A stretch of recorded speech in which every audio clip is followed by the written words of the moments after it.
Alright, welcome. This is day number 12 of building a startup for the Salesforce ecosystem. And it's new me, it's a new weekend, in case you don't recognize me. New haircut, new beard. I am...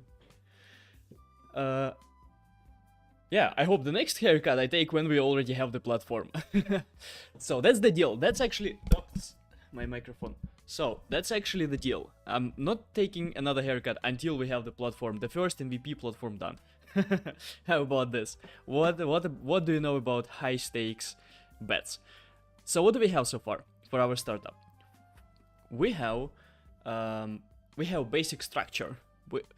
Sasha is working on creating a proper folder structure architecture, and I'm just tickling around with the Next.js. And one of the concepts that I actually learned is the authentication. So this is my just testing app. Let's say you click on the view tickets, and now I am logged in. So because if I go to dashboard, you can see Igor Kudrik, which is my name. So I'm logged in, and if I go to the API, I think auth sign out, I can sign out, and that's good. And now if I click here, this is protected by the middleware, so I cannot really log in. This is not the startup that I'm coding, of course not. But this is the concept that I actually find quite interesting. So let me as always write in the chat that welcome to the day 12 already. And the funny part that this streaming part was not really planned. So I didn't have it in my goals. I didn't sit down on the New Year's resolutions and wrote down, okay, I'm gonna be streaming for 12 days in the row, how I code and how I create the startup. But somehow it happened. And I really enjoy it so far. I think it's a wonderful way to communicate with people, and I think it's actually really helpful. So I only had the best experience so far for that. Alright, so basically I was learning here the Next.js authentication. Here you can see how I create different screenshots of me for the image that you see on YouTube.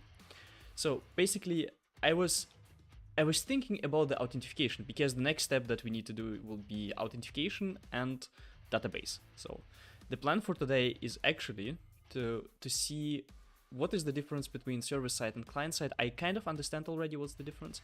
So now I want to see how, so I can actually move it to done and learn next also done. Middleware, I wouldn't say so, but I would say that I understand now much better what is middleware and why do we need it. And the plan for today is to see how we can connect to the database. And here we go. Also, we have made the decision with Sasha, the developer, to actually move into not write the backend directly in Next.js. I think it makes a lot of sense. So initially I wanted to write everything in the Next.js, but Sasha actually convinced me for separating those things. So that's really good to have someone who can challenge the crazy ideas you have. Really awesome. So the plan for today is to learn the database, and for learning the database, I have here the just the app that I'm playing around, and so that I don't have any implications on what I'm writing for the app that I had. So the plan for today is to connect to the database, because look what I'm using here. I'm using the database server, so I'm taking those tickets from the database. Yeah, but before we do that, actually, what I found out when I was researching Next.js, I think it's called Next Auth. Yeah, Next Auth. What I found out that they actually have an adapter for connecting to the Salesforce, which is like, what the hell? because we've spent so much time on actually trying to connect to the Salesforce, and it looks like Salesforce. It looks like if you have client ID and client secret, they kind of provided for you. So that is kind of interesting. And let's see if I can actually bring it to life, the Salesforce authentication with just next authentication. Because what we used to do, we used to just write the whole authentication on our own, and that's quite painful. That's quite painful. So the app is quite simple. This is from the really good tutorial on Next.js. It basically has tickets, and the tickets are protected by the middleware. That's something that I added now. And here you can go to the not modules. Oh, modules are in my app, not in these tickets. I think if you go to the tickets and then /create, yeah, here you can create blah blah blah, low priority and let's say medium priority, and add ticket, and that's protected by the middleware. So here I added an option for the Salesforce. Let's see if that works. I already tried it once. Okay, so I'm getting here this error. We can't authorize you because of an auth error. For more information, contact your Salesforce administrator. Auth approval error generic. An unexpected error has occurred during authentication. Please try again.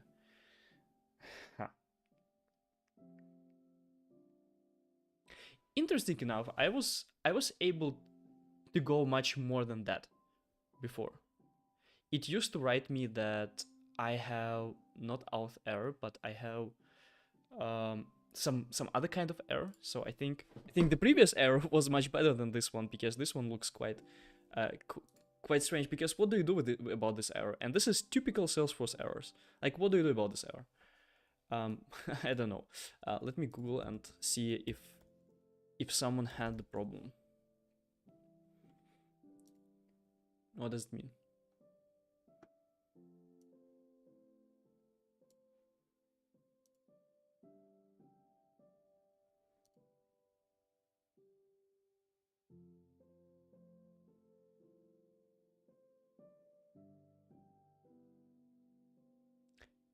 Restarting my laptop clear this. Okay, I'm definitely not restarting my laptop.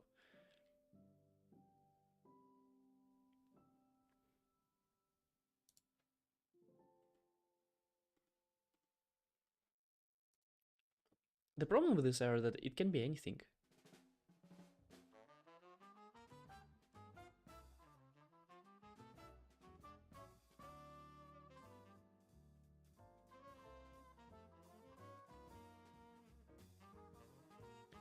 Okay, so we need to add here scopes.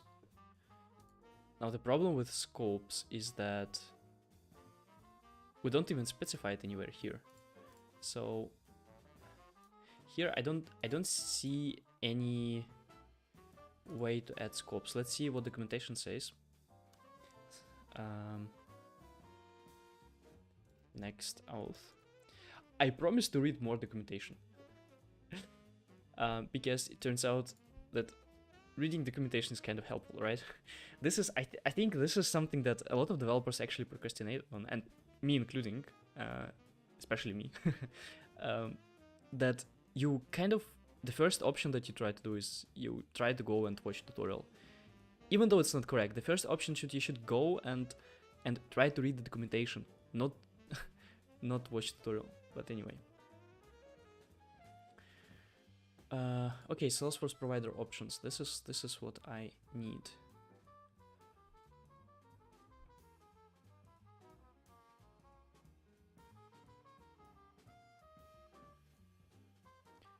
Okay, so we have token, user info, type, ID, checks, options. But the question is, so if we speak about my app that I was using, here we also specify the scope. So exactly, we specify here a scope, like this API, refresh token, and access. So can I see what it expects? Type.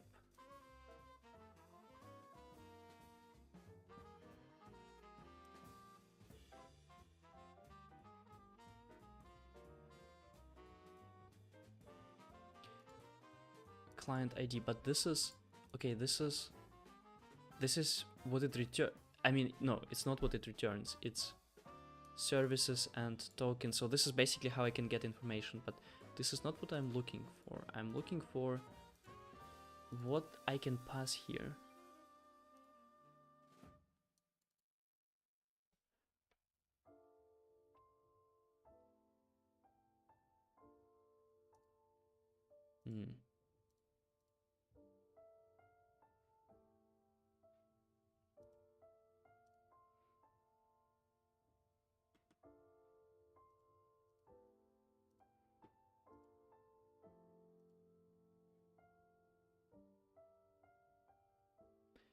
Okay, this is not what I'm searching. This is really not a big documentation. It's really not.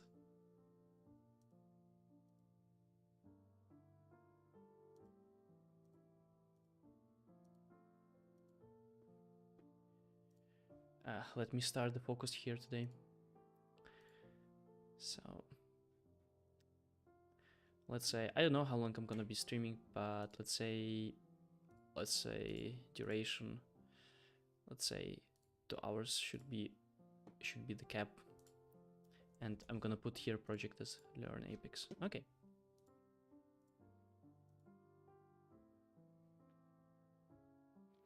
You can override any of the options. Client ID. But if I click on the options, I don't see here client ID. So what the hell?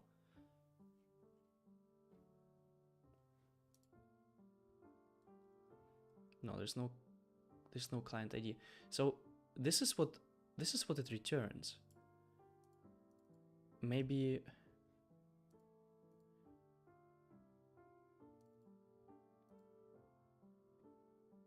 okay, let's ask ChatGPT.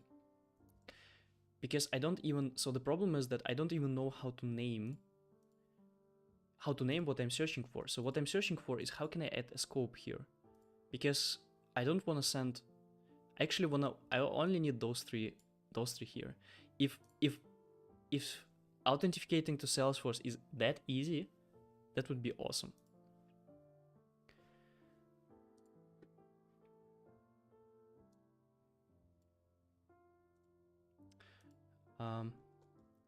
How to call those parameters that I am passing into providers, like Salesforce, and then it has arguments.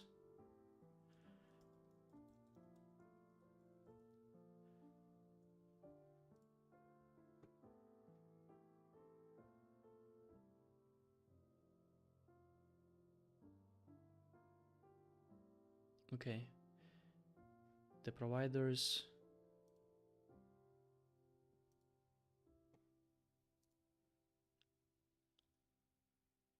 The parameters. Okay, so they're called parameters.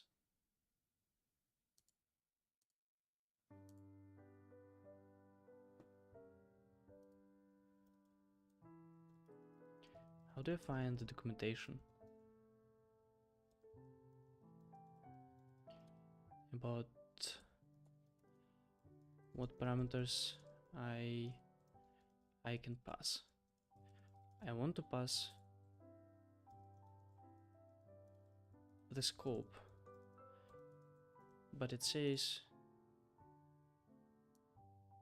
okay, I see. So this is the type that we are searching for actually. Quite often when you just write down the question, you can see config next auth.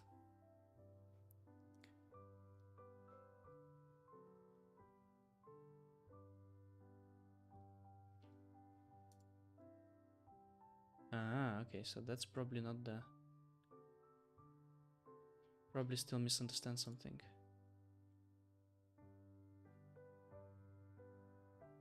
Here we go. That's an example. That's what I want. That's exactly what I want.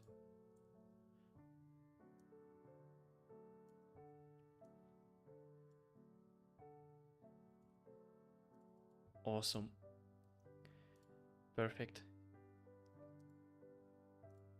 So reading documentation helps. That's my takeaway so far. I mean, the problem with reading documentation is that if you're learning a new technology, you don't even know what are you looking for. So, for example, I didn't know that I'm looking here for the auth provider. Which kind of makes sense, but I thought I'm looking for parameters, for options. Okay, so let's test the app.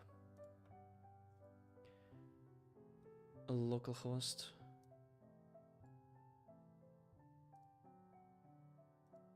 uTicket.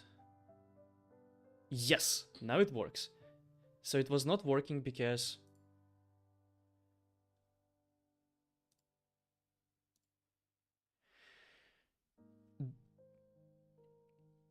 is it really that we can set up the authentication that easy? Can I see the access token now? This is so much more easy than what we've done. This is basically a few lines of code. I have to send it to Sasha. I have to send it to Sasha. This is so.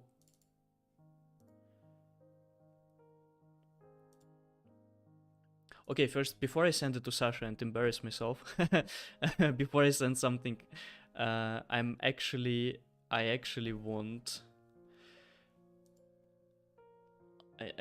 to check if we have an access token and if we can make API calls to the Salesforce. Would be actually very, very nice. Let's search for Salesforce.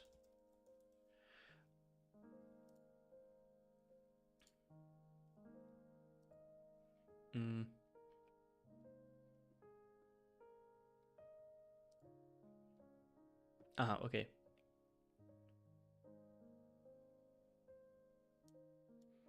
Okay, let's say I want to have a token.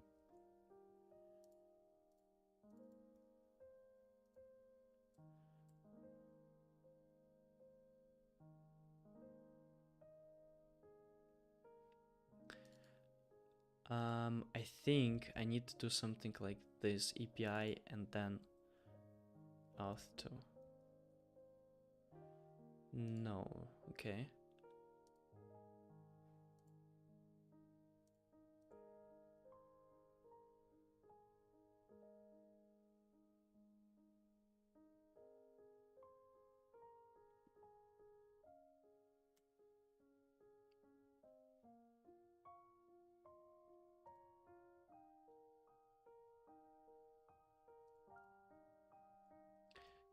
Okay, API,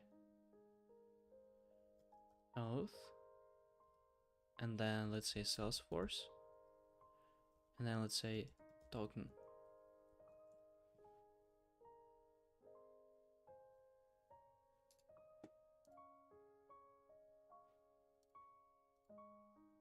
I mean, I can also make it from Postman, so is not supported by Next.js. Okay.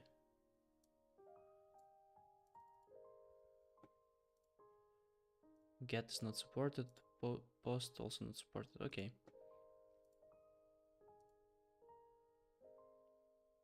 Okay, let's actually do literally what they say. Services, auth, and then token.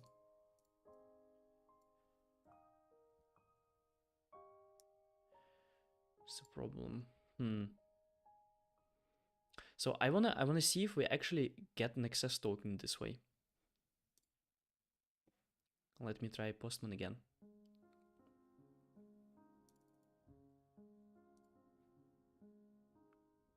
Okay, I get the whole page. This way I also get the whole page.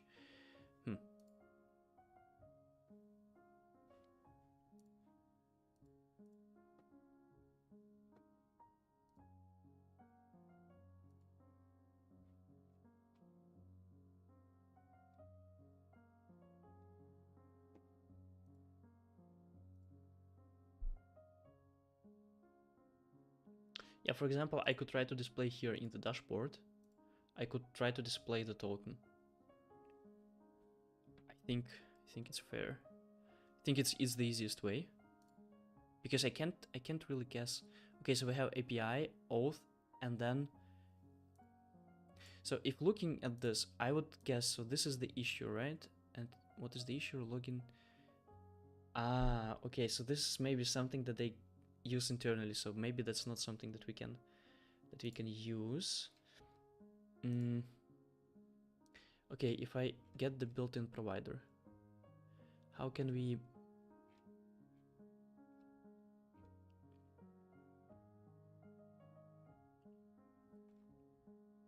How can we see the token? So I want to make sure that we have the token, and if we have the token, I'm gonna actually implement this authentication thing with in my app.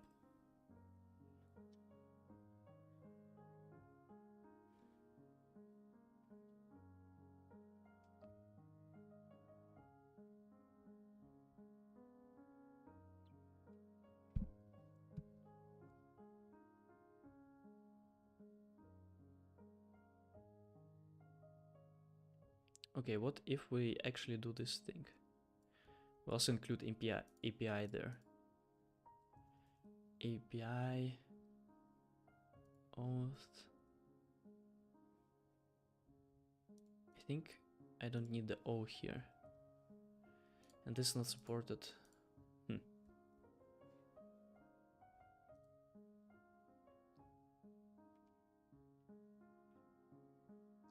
Yeah, let's try to display here something. So for that to display, we need to find out how to get the data to the layout, basically. Okay, session and then user and then username. Session get server session. If I click here, I'm clearly authenticated on the server. Let's see. Session. User. Dot. Email. Doesn't change anything, right? So it's not really there. Okay.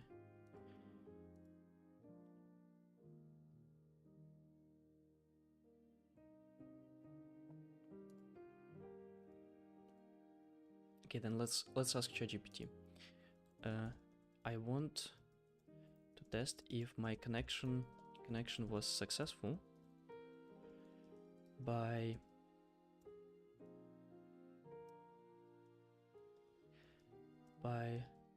logging the access token,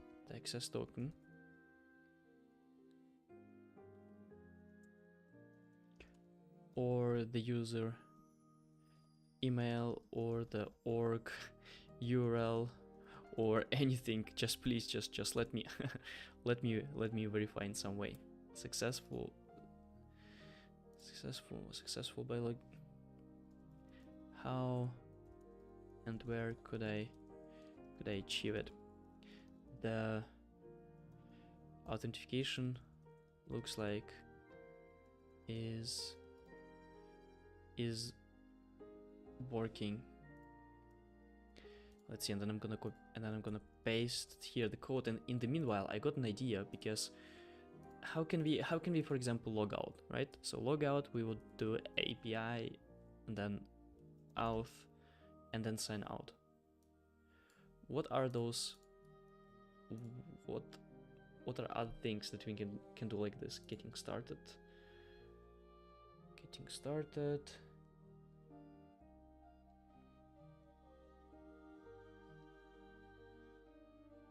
Ah, look at this. They have here callback.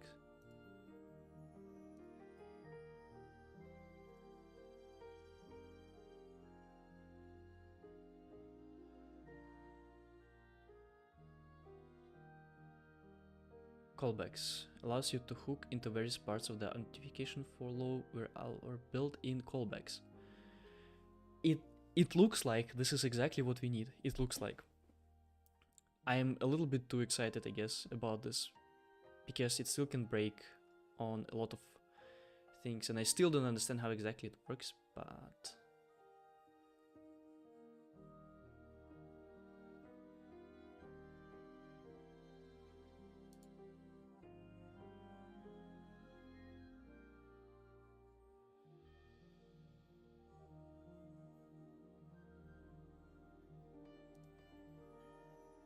Okay, so here's what it says. So we do need the callbacks.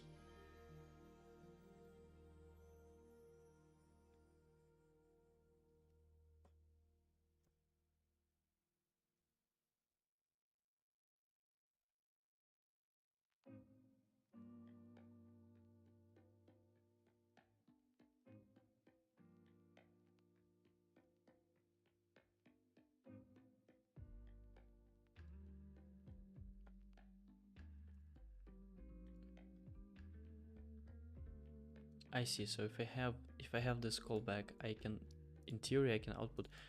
I wonder, so if the authorize is also callback. Here it looks like, right? Or maybe not, because callbacks looks like they have a separate folder here for callbacks after providers. And what are providers again? Here, providers. So we have here an array, and then after that we have callbacks. Let's do that.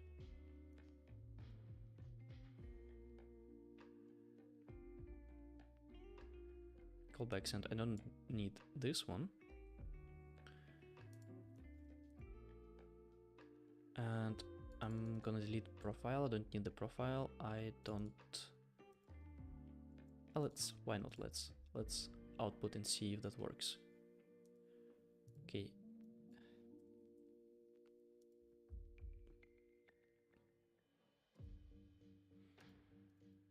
Okay. API. Sign out, and see your ticket. Yet, sign in with Salesforce, and in theory I should get see here something. This is awesome. Oh my god, this is so awesome. This is exactly what we need. We need to have the name, profile information, user ID, and we get the token, we get the access token and refresh token. So good. I wonder if they handle refresh part of the Salesforce as well. Oh, I have to send it to Sasha. I have to send it to Sasha. Because this is so crazy.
This is just insane that we spend so much time on doing this thing, and it's so actually easy to do with authentication here. And I'm still so fascinated by how easy are a lot of things with Next.js. That's just insane. Okay, so anyway, then the next question, so I can take out this one. I guess I have it already here. Okay. So the next question would be is how to connect this whole thing to the database. And I guess the first thing that I want to read is database with Next.js. Official docs. Yeah, interesting. So the second one are Prisma. Okay.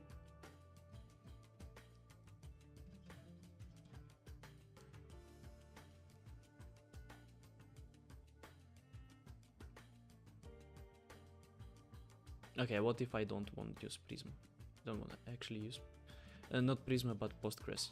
I think we agreed on using MongoDB, and the reason for that is because we're gonna have a lot of documents. So we will have a lot of different lessons, a lot of different coding challenges, and all of that is basically kind of, they're just documents. They're just sitting there, so it's not too much. So probably won't have that many relationships because we're not gonna be building some kind of community or some kind of forum there. Just documents, and maybe we're also gonna have a user and we're gonna save this user somewhere. So and we're gonna save some additional information like gamification, but in general that won't be that much. Okay.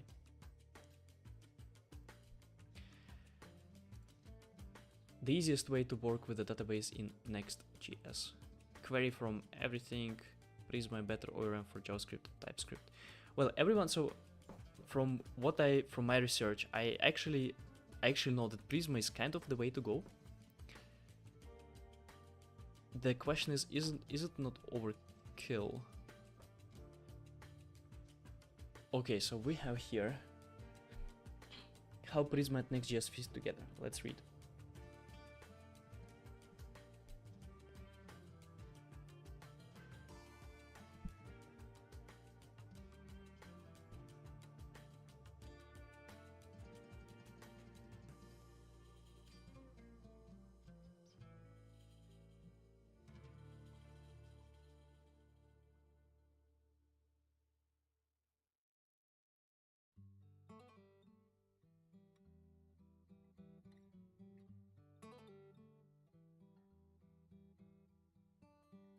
Okay, I don't really know what is edge, but that's fine. So I see those things: get static props, get server-side props, and AP. Yeah, those two things. I see it quite a lot, but I don't really know what it means. Let's read about this. Next.js.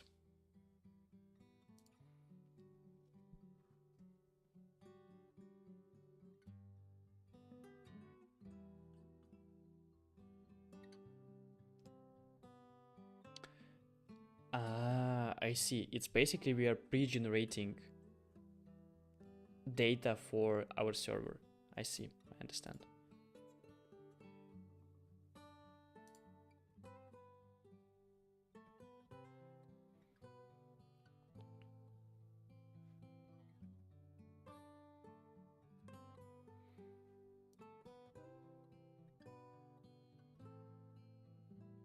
Okay, when should I use get static props?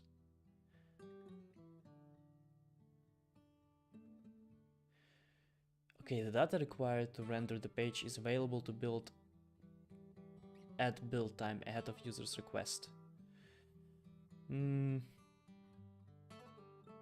Okay, is it the case for us? Not so sure, I don't know.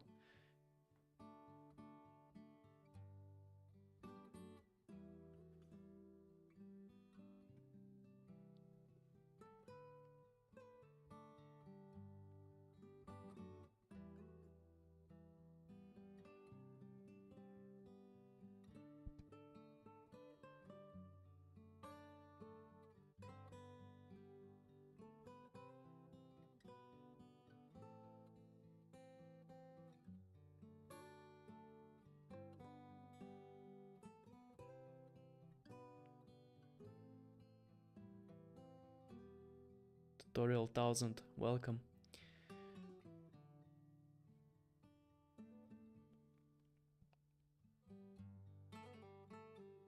CMS is what? Content management system.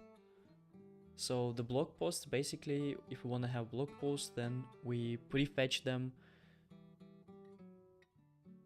before we show them to the user. It makes sure that everything is super quick. It makes sure that they're indexed for the search engines. So it looks like it's a nice thing to use. The question is when not to use.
Okay, where can I use the get static prompts?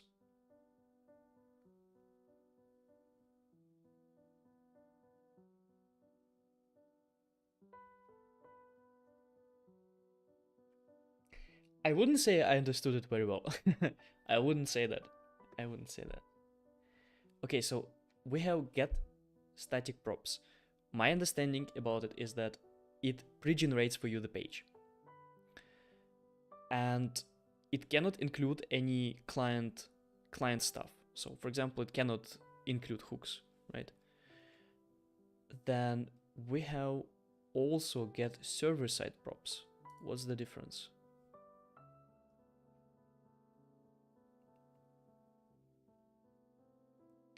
Add request time. So probably the get server-side props. Probably this is something that makes an actual API call.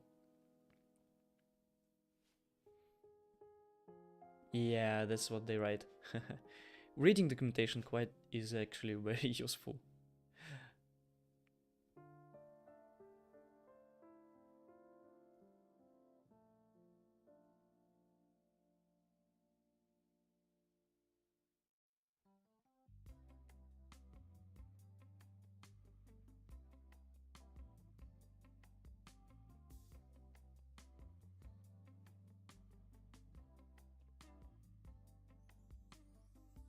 So basically, if we have another API that we want to connect, then we should kind of use get server-side props.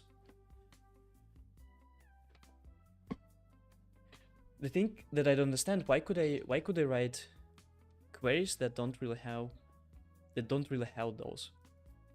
And I also don't understand we don't have to use them. We kind of can use them, but we don't have to use them. Okay, when should I use?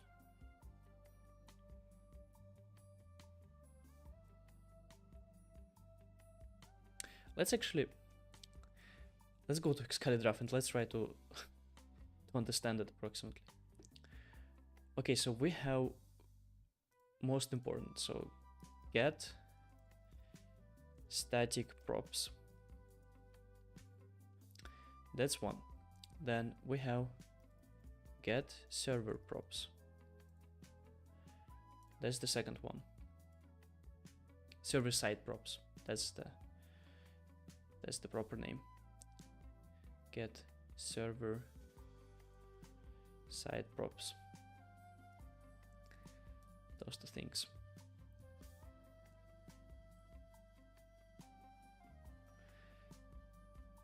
Can I make it bigger? Yeah, get static props and same. You can constrain proportional holding shift while reciting. Okay. Oh, nice. Nice feature. Okay, so we have those. Now what I don't understand about it is that get static props first. Why can we write code without it? It's not about static props, it's actually about the server props. I can understand that the static props, it sounds for me like an additional feature, right? So it's not something required. But the server side props, it looks like for me whenever you want to have some kind of API behavior, you kind of need to use it. And I think one of the problems that I probably don't really understand the underlying behavior of those things. I don't understand kind of a type of them.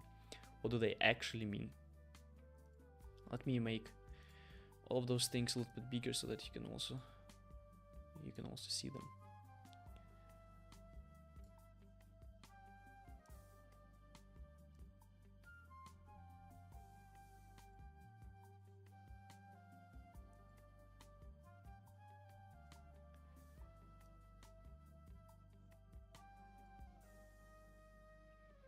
Okay, why can we write code without it? You should use get servers side props if you need to render a page that relies on the personalized user data or information that can only be known at request time. For example, authorization header or geolocation. If you do not need to fetch data at request time or would prefer to fetch the data and pre-render HTML, we recommend using get static props. Okay, let's write it down. Let's write it down. So those are the questions, and we put the questions here, and here I'm gonna, so what you should use if you need to render a page that relies on personalized user data. Let me take this personalized user data. At request time, that's important, at request time.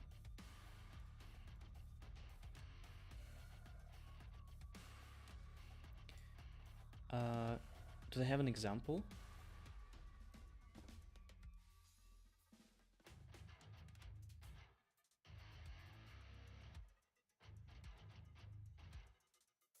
Okay, it returns JSON, which makes sense. I mean, everything returns JSON. It's JavaScript. We're not in the Salesforce world anymore.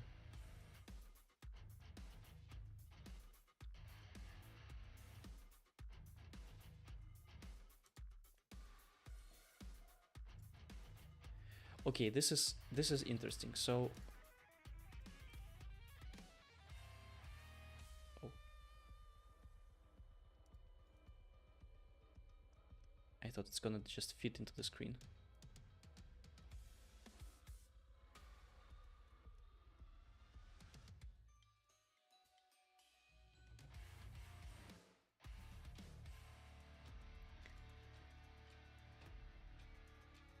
Will be used to fetch data at request time, and the data is used to render. Okay, so this is my understanding of what we have.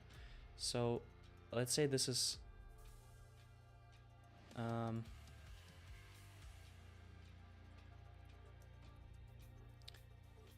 let's say this is our server,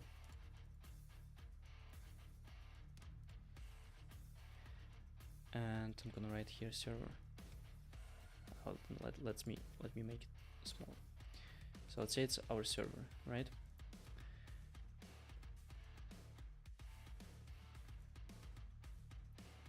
This is how get static props work from my understanding. Is that even if let's say here's an API. Come on, move. Here's an API, and this is user. This is user. So the user don't even need to make a request. Don't even need to make a request.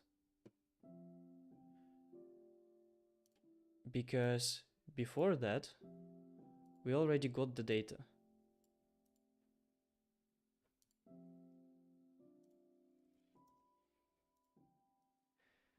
We already get the data before the request, right? So I can basically say that at this time, no requests, no, we prefetch it, and then when the user needs to do a request,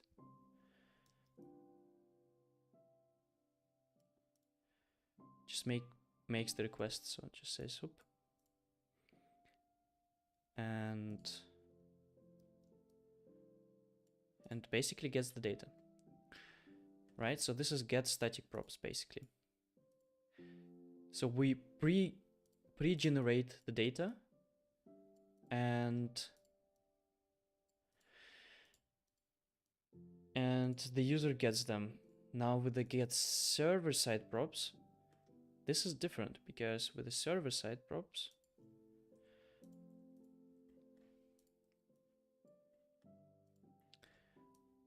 we have the user that makes a request, but then this whole thing, communication, it happens basically on the fly.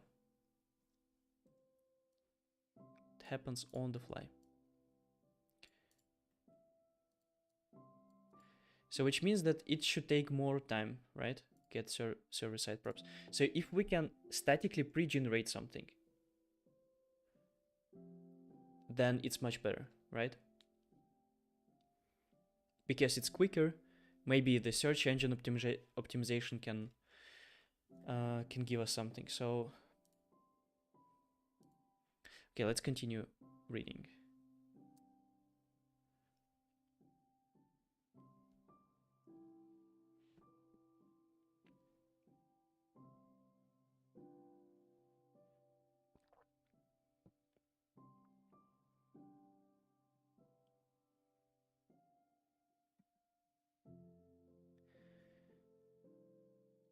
Client-side fetching.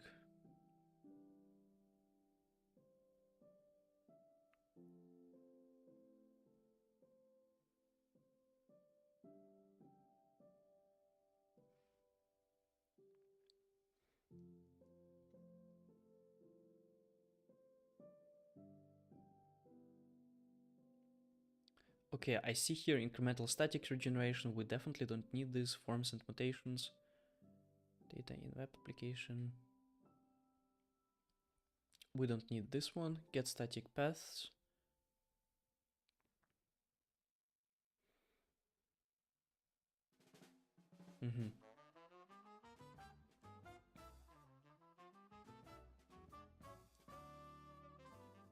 Okay, this is fine. This is fine. I kind of understand those parts. I mean, this is my understanding. I might be completely wrong. I totally see that. But that's fine. I wonder if I can make a big thing out of it. Yeah, can. And just gonna take it and I wish they would stick together somehow. Can I group them?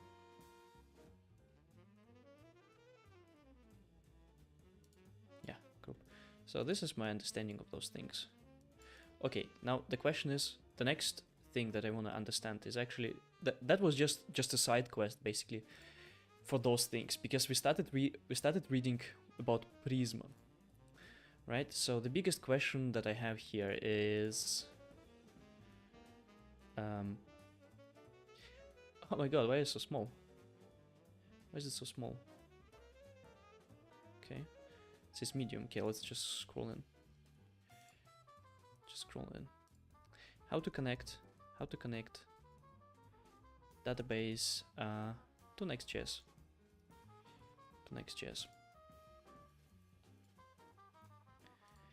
How to connect the database to the Next.js. It's important to say that we are using number 14, because I guess that's going to be different a little bit. The architecture should be dramatically different, but I think it is a little bit different. Okay, so here's the words that I know. Here are the words that I know. I know that we will be using MongoDB.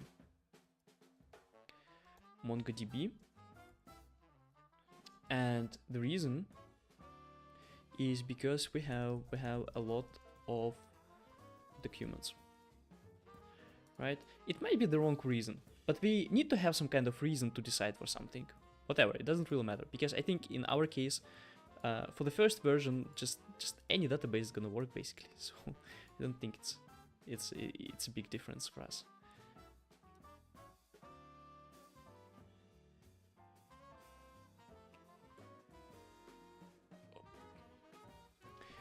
Let me change the lightning. Let's see. What kind of lightning do I want to have here? It says cozy here in the app. Let's see how cozy it is. Is it? I'm so red now with this lightning. I actually want to have something something yellow. Can we have something yellow?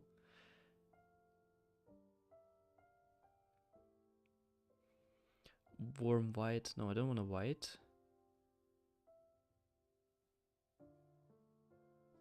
Oh, let's say fall.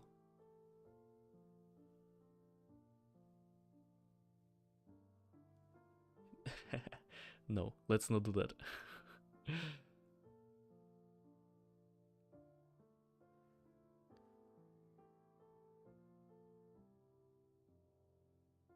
I think it's great. Let's keep like this. Let's keep like this. It should change it. It should change the colors.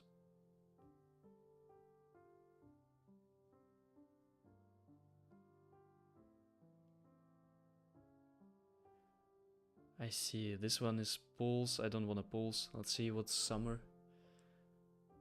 They're also dark.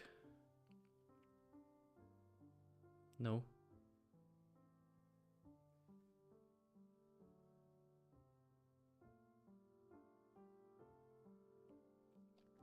This is actually good. I have no idea how it looks in the video, but I like how it looks for my eyes. It's quite comfortable, quite cozy. All right.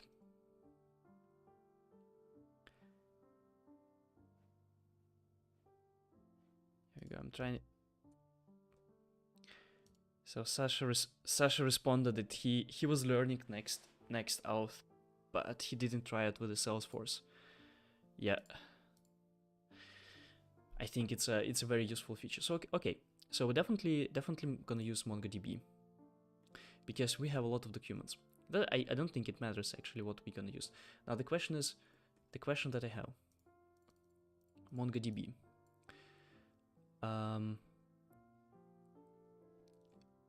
The question is connecting directly or using, and now a smart word, ORM. I don't know what is ORM. I would say let's call it adapter. So from the Salesforce world, I would say we call it adapter. Oh, what did my recommendation throw me into?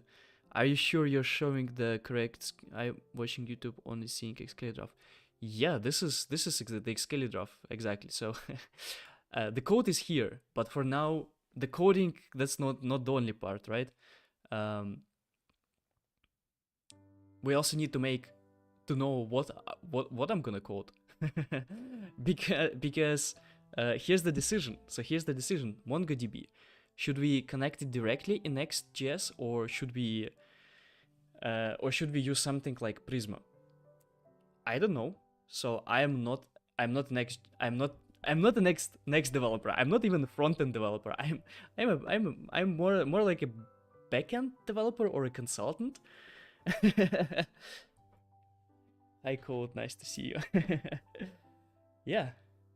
Are you a front-end developer? Exactly. I'm writing concept how exactly we're gonna code it. I have another employee called Sasha. On Monday we're gonna meet with him and we're gonna kind of discuss how exactly we want to code it, and we're gonna actually start with the coding. I already have some parts for. So here I can show you what I'm building. And of course it doesn't open because it's an old one. So if I go here, this is what I'm building. So this is basically a website where you can code. You go here, and the idea is to take you from complete zero beginner in Salesforce development to be actually good in Salesforce development. So I made it to the stream. Insert, welcome. I know who you are because I recognize the image. I mean, I know the nick, but I think you changed the nickname. But welcome to the stream. I am now doing a crazy thing by streaming at random times during the day. So basically, what we are building is the website that takes you from zero to being a Salesforce developer. There are a lot of those websites, like for example Codegym. So if you go to my first streams where I was basically was writing down a whole concept. This is what we have so far. You go to variables. You have here materials that you need to read through, and then you have tasks. And if you write here class car and then public string motor, for example, you click on run code, and then you get here feedback, or in my case, if it fails, you don't get anything. But the idea is that you get here feedback, and it's shown either red or green that you solved it, and then when you solve it, you move to the next task, and like this, you practice. I don't know, you practice at thousands of different tasks, and it brings you to a real developer. So Codegym, this was also my way of becoming a developer. I learned it that way. I learned it with a Codegym 5 years ago, and since that, I'm in the coding. So, okay, so you've written some front-end hobby-wise in the ERP project, so PI backend stuff, ERP prods. Oh, okay. ORM sounds good, right? Sounds like a neat layer to have between your front-end and the database.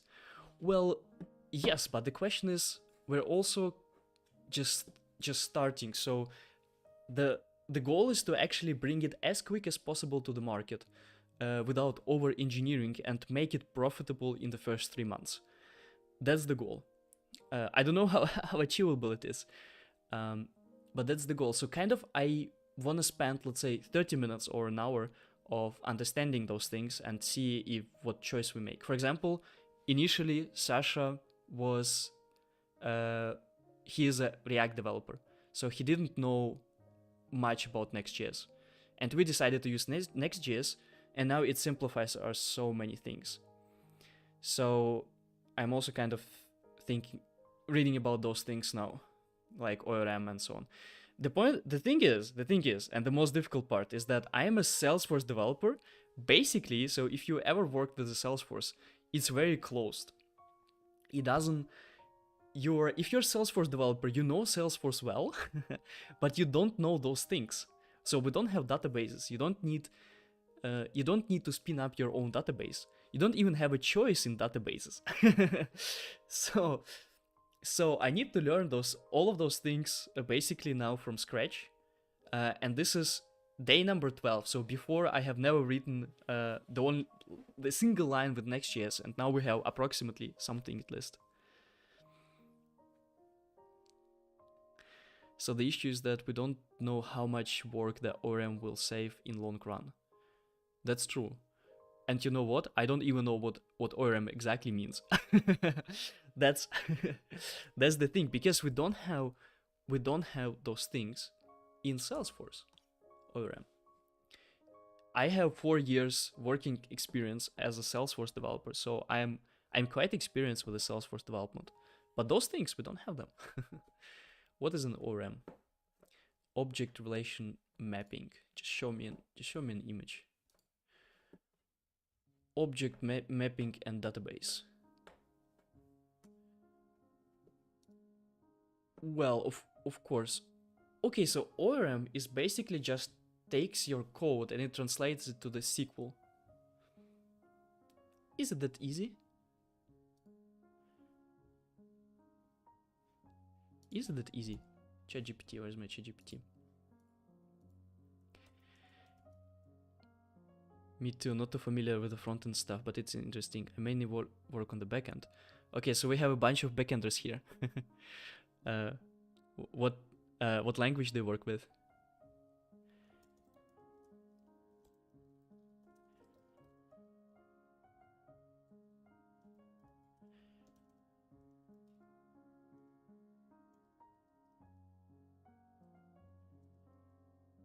So actually, what I assumed that let's say we have a MongoDB.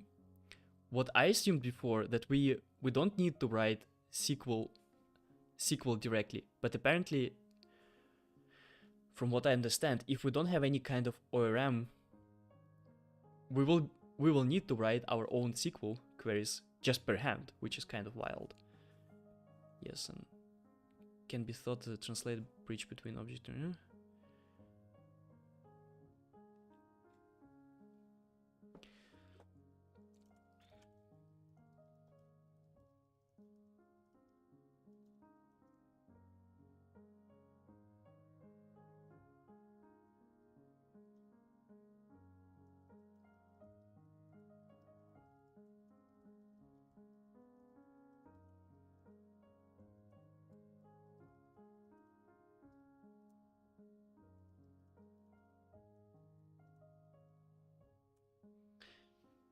Okay, so you work with the C.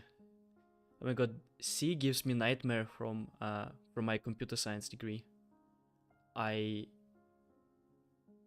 Yeah, we had so many C classes. For some reason, when you study computer science, they really love including everything for C. I think it's always worthwhile to easy working directly with your database from the Kotlin run experience in one large project. I know that it's much easier to work in the Kotlin and okay. Directly to have wrapper is very useful. I imagine I'm doing something like that. Yeah, this is exactly what I'm trying to figure out. Okay, so even if I don't use ORM, I don't need to write my SQL by hand. So I don't need to write select from. Oh, MongoDB is not even using SQL. Okay, it's using NoSQL.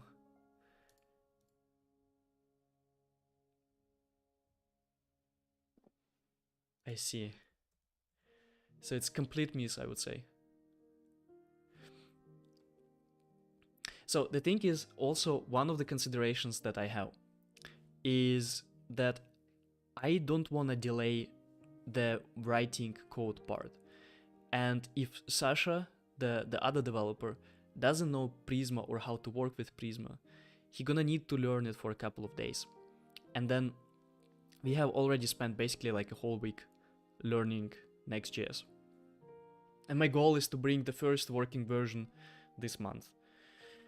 So if I continue delaying like this, we might just not launch in the first month, which is kind of fine. It's strange to expect to launch in the first month, right? Yeah, I guess so. So basically what I see that all of people use Prisma. Like I don't know what exactly it does, but I know that almost everyone is using that. So I guess to have some kind of wrapper is very very helpful. And you're right. I don't know how much it's gonna save us in the long run. Like you can't even calculate those things, right?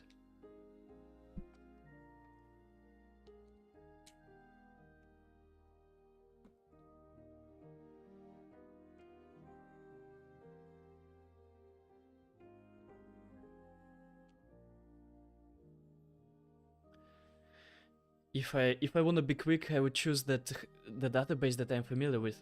That's the catch. I'm not familiar with anything.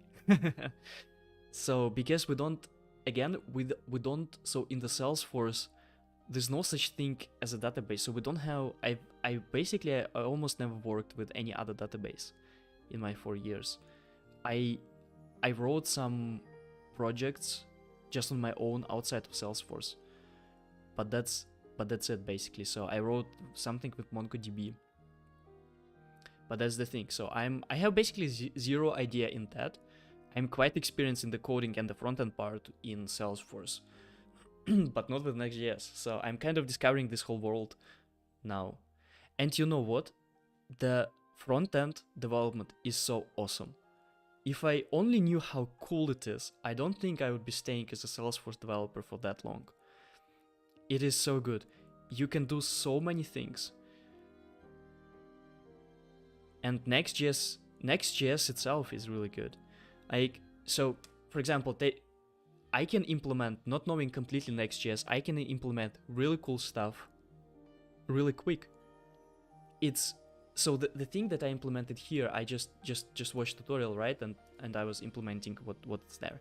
To implement the same thing on Salesforce, you would need so much time. or better say, not so much time, but so much more time, right? Um, because you still can develop it quite quick with Salesforce if you're experienced with it. But if you're experienced with Next.js, you can develop those things much quicker.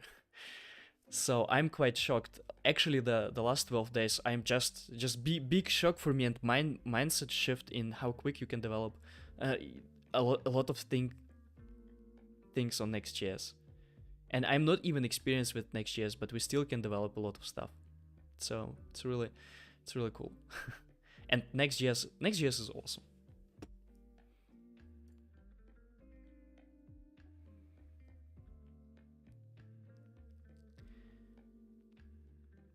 Native MongoDB it is. You'll get familiar with the bare technology. Yeah, I mean that makes sense. That makes sense. The question is, where's my Xcode graph? Okay, so connecting directly or using, let's say directly, and let's say adapter. I would say adapter. It's pretty much clear that we have Prisma because it should be standard.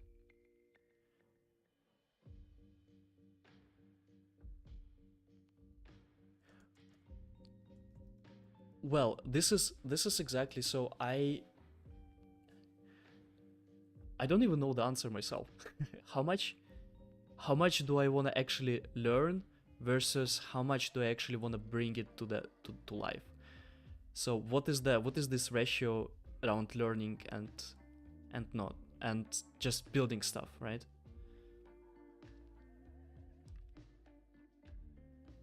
Because the thing is, if the project is not profitable, let's say in the first year, right? So if after 1 year of development we are kind of out of money, then it all doesn't matter, right? Because chances are I won't be working as a Next.js developer. And in case you're for the first time on the stream, I'm a founder of another business. I'm a founder of Cloud Prism. I'm basically running courses and teach programming for Salesforce Development. And now we're building this platform so that I can run these courses much better and in the automatic way, so that people, because what I do now, I have a lot of homeworks. I can show them here. This is how learning looks like there. And people go, for example, loops. They learn loops, and then they have a lot of tasks. And then I go manually and check to each of the person tasks, because in Salesforce there's not a single website that does that allows you to build such automatic checking system. If we take any other development, Java development, Salesforce development, there's so much more many resources. So I'm basically trying to automate this one. So now currently I'm kind of financing all this thing from the mentoring and the courses business, and I'm trying to build out this platform. But I want to spin up this platform as a separate business. I want to. It must be profitable. If it's not profitable, then it doesn't make that much sense, right? So, but at the same time, I also want to understand the concepts, because I want to write code. I'm a developer, right? Even though I'm founder, I still want to write the code. I don't want to give up this part. I like building things. I truly enjoy this Next.js learning. So this is a question, of course, how much do I want to learn? Okay, let's say directly. Definitely learning database. It's a good part. It's a good part of it. Directly, I would say less magic. And the plus is probably that Sasha, another developer that I hired, probably knows already how to do that, right? Knows how to do it.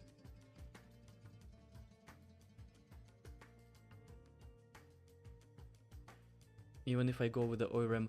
So it actually sounds like that you know what you're speaking about. So the ORM, do I understand it correctly, that ORM is pretty much just the industry standard, and And if I don't do ORM, it means I'm gonna be basically I will go like one level down, right? So the ORM is kind of one more abstraction, and it's something like writing JavaScript when you have already React, or writing React when you already have Next.js. That's my understanding so far. Say ORM. I would say ORM is probably quicker. It's probably quicker to develop, and that's it. And I think that's it. Downsides. I would say takes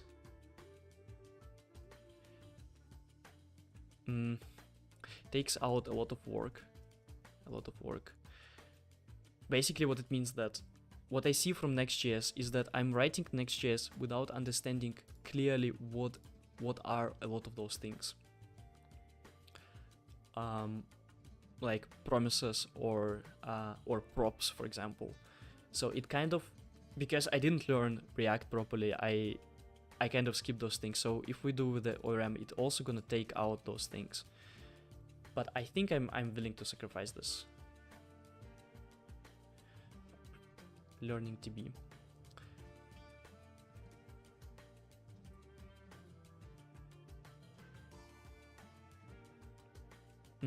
Okay, so you say that it's great to have abstraction layer that makes it quick to interact with DB. I would say so. Yeah.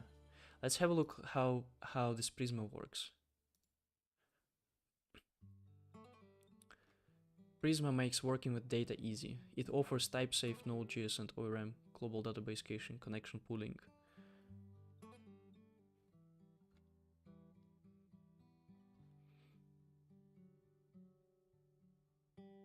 Oh yeah, this is actually nice. So it can query it on the build time with the static props. This is why I was reading about the static props before.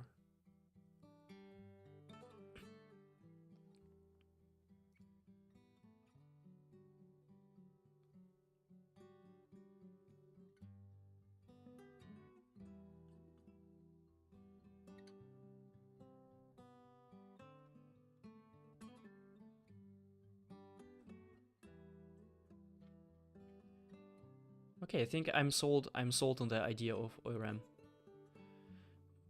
Get started with Prisma. Let's see.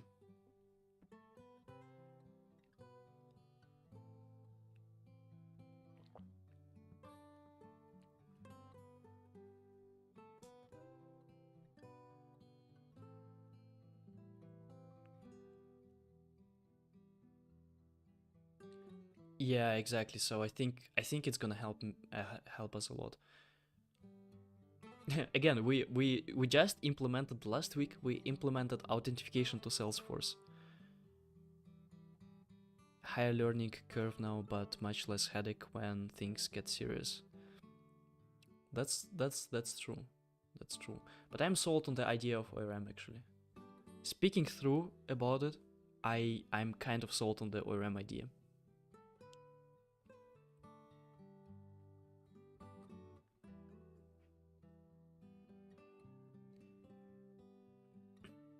What is also interesting, that a lot of those things that you have in the front-end development are actually open source, which is quite cool.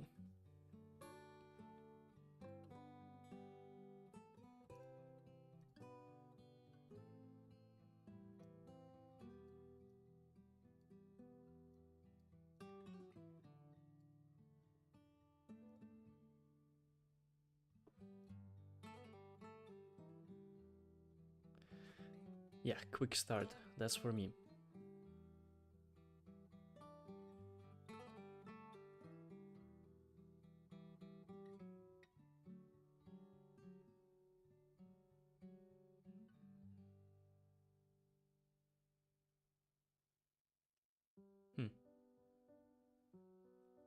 So it looks like if you want to use Prisma with your own or any other support database, go here instead. Ah, okay, so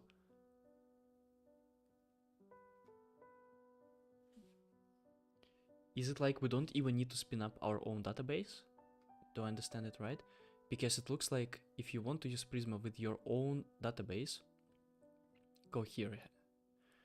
Okay. Is it how new is this Prisma thing? Ask AI. Let's see.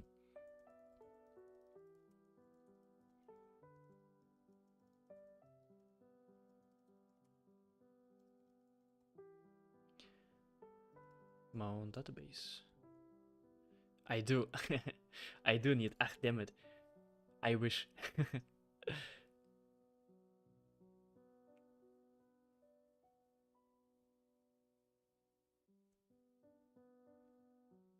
No, I don't have database set up already.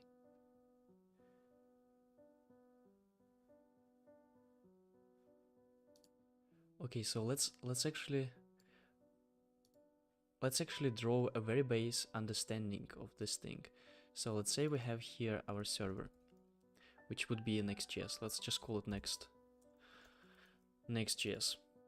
And we definitely need some kind of database, right? Because we're going to be storing users and some gamification eventually. Let's say DB.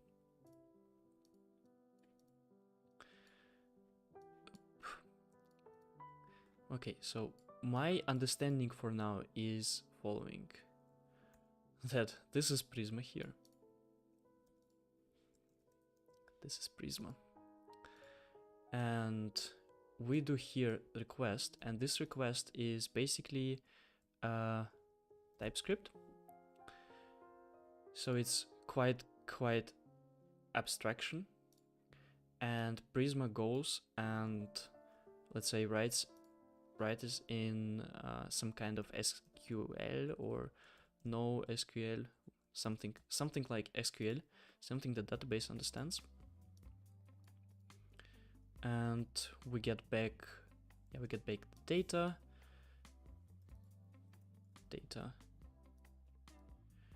and then we get back this data. This is my understanding. And I think the catch about Prisma is that this part here, it doesn't matter which database it is. So we kind of, it kind of should work the same for every database, right? I don't know. That's my idea. Let's see if I'm correct. Let's continue reading what they mean. So, create TypeScript project and set up Prisma. First step: create directory, navigate to it. Okay. TypeScript. Okay.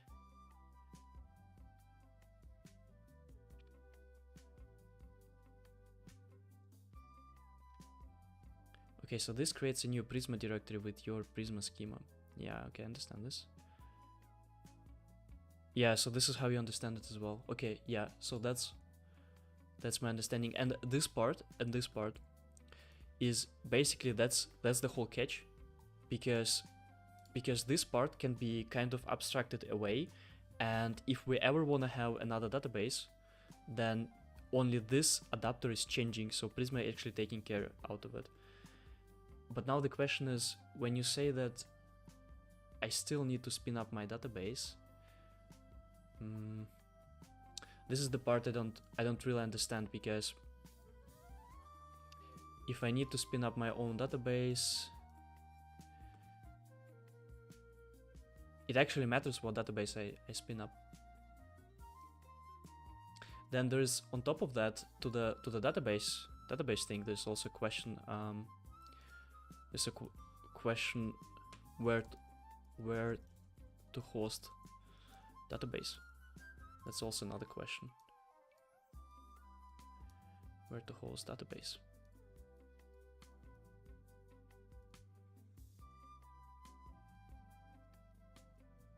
Definitely the database. Again, I have no idea about this thing actually. where to host database. Well, I guess so. I have my whole web on the whole app on the Vercel. I don't know. Let's see. I don't know. Let's see. So okay, let's say so. I'm gonna do those things, but I'm not gonna use SQLite. First, I wanna read what they actually do. So this creates a new Prisma directory with your Prisma schema file and configures SQLite as your database. You're now ready to model your data and create your database with some tables. Okay.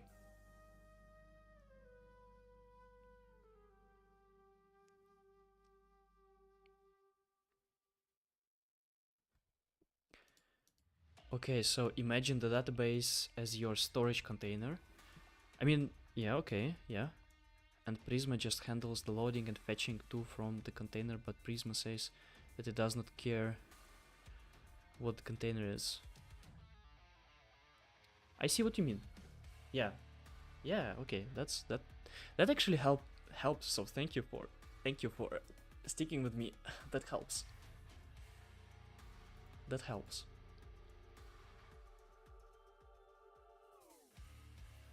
I think I already have done one tutorial where they used Prisma. I only realized now. Yeah, I think I've done already one tutorial with Prisma where they used Prisma, but I didn't really understand what it actually does. The Prisma schema provides an intuitive way to model data. Add the following models to the Prisma file: user and post.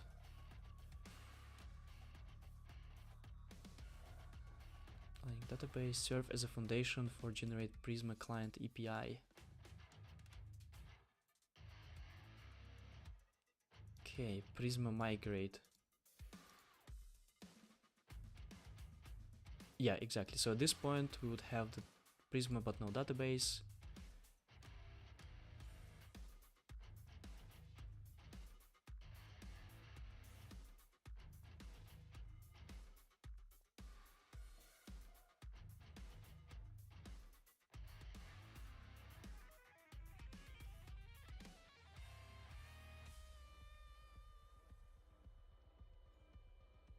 So this one command creates a whole SQLite database.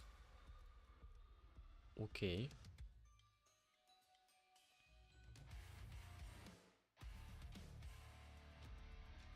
Okay, so I see, but the thing about this, they explain it quite well. I can follow those steps. But what if those steps are actually the steps only for SQLite? What if the steps for MongoDB are different? I'm quite confident that we're gonna be using MongoDB because that's something that I've worked with. Start with Prisma from scratch.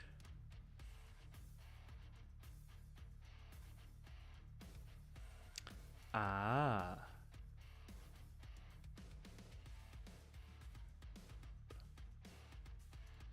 Hey, how come they don't have MongoDB?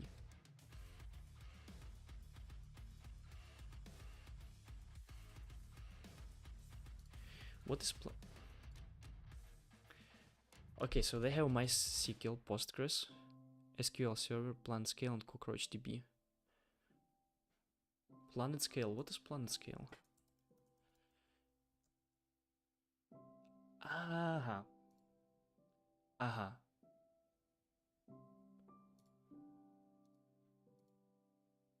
I see. And now I understand this is the thing that allows me not creating my own database, right? Or at least creating it easy. Is the world's most advanced MySQL platform. What is PlanetScale?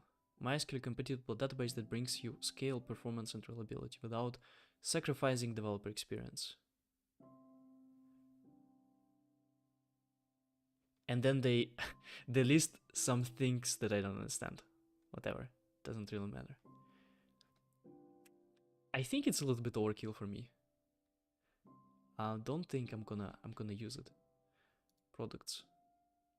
I think the tutorial that I did was using actually this one and PlanetScale and Prisma together. It looked like magic for me, so I PlanetScale insights, branching requests. it's way too much. Okay, so Prisma doesn't allow me to work with MongoDB. Or maybe, oh, here we go. Oh my god, this is MongoDB. They have just a separate, they have a separate branch for MongoDB. Oh, okay, nice. Prerequisites. Server and replica set deployment recommend using, okay.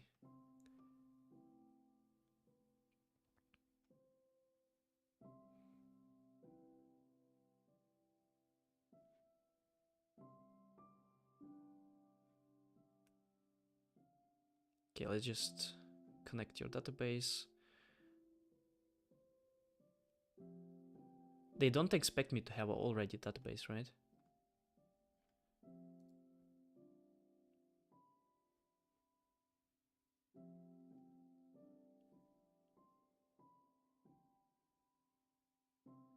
Actually, I've done these steps already for another project, so it's not overkill. It's possible to do it.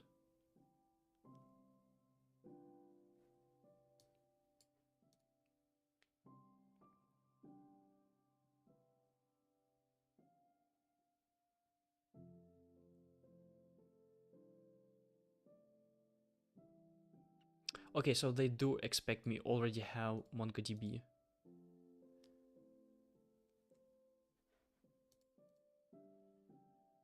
Now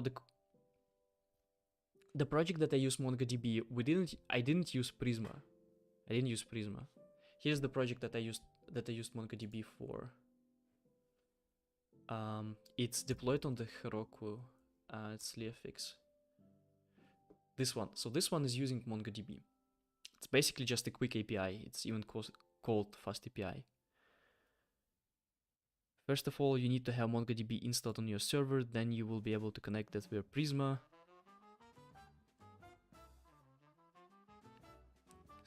Someone is asking, is learning Java important to start Apex? Not important. You can learn once we have our platform. You don't need to learn Java anymore to learn Apex. You will be able to learn Apex directly. No idea what a replica set deployment means. They do expect that I have database. Yeah, exactly. They do expect that I have database.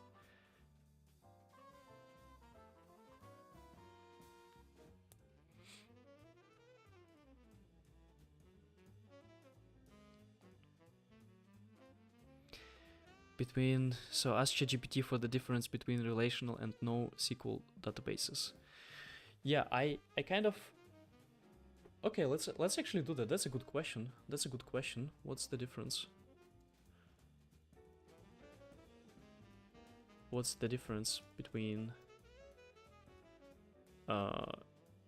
NoSQL and relational databases?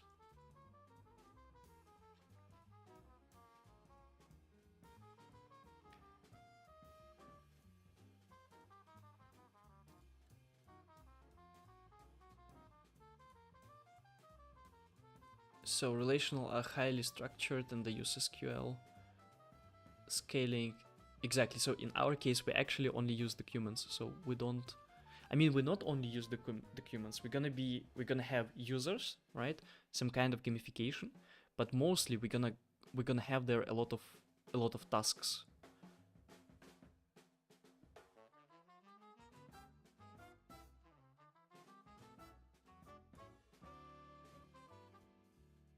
NoSQL databases are more flexible in terms of data model. They can handle structured, semi-structured. Do not use.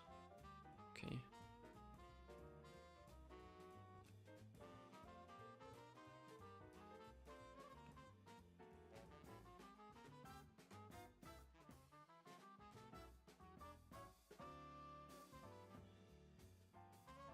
Okay. Yeah, I'm quite sure that we should use this one. And I guess for our scale, it won't really matter. So I don't expect to have like thousands of users. Okay, so maybe Prisma is not really a good idea. Because what it looks like is that we're just gonna have one more layer on top of that. And what I see here is that we still need to set up. I kind of don't see what exactly does it save me time with. Because I can directly just set up database exactly like this. I guess we're back to the same discussion. Let's see. Let's Google Next.js MongoDB.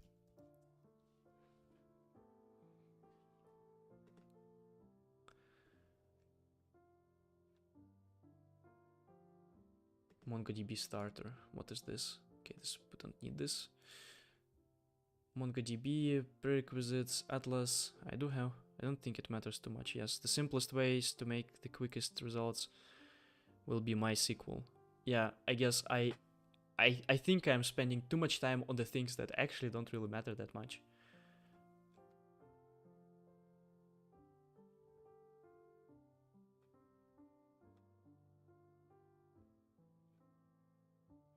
Okay, so here's the thing.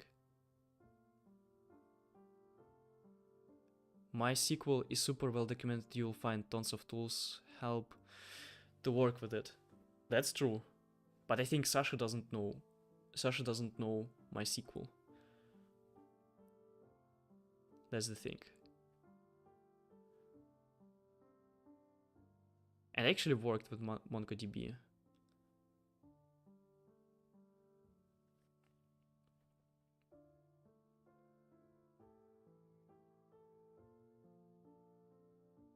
Otherwise, just hit it off with the MongoDB. Yeah, I think so. Okay, I have my decision. I'm gonna do following. I'm gonna don't do this part. I'm just gonna focus on what actually matters. This one and database, and just have my own database.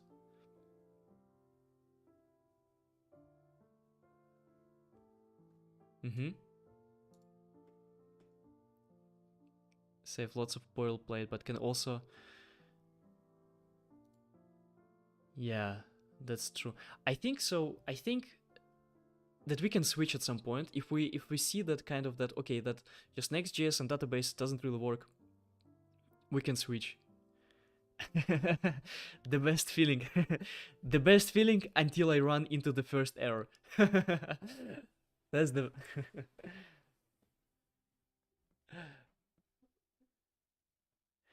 So it seems like you know a lot. You know a lot. Like what are you actually working?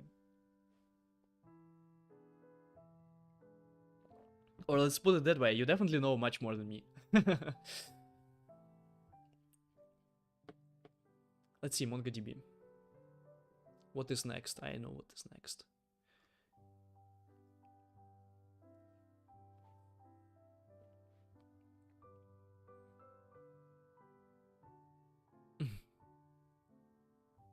It will work, it will just change how it feels to code. Yeah.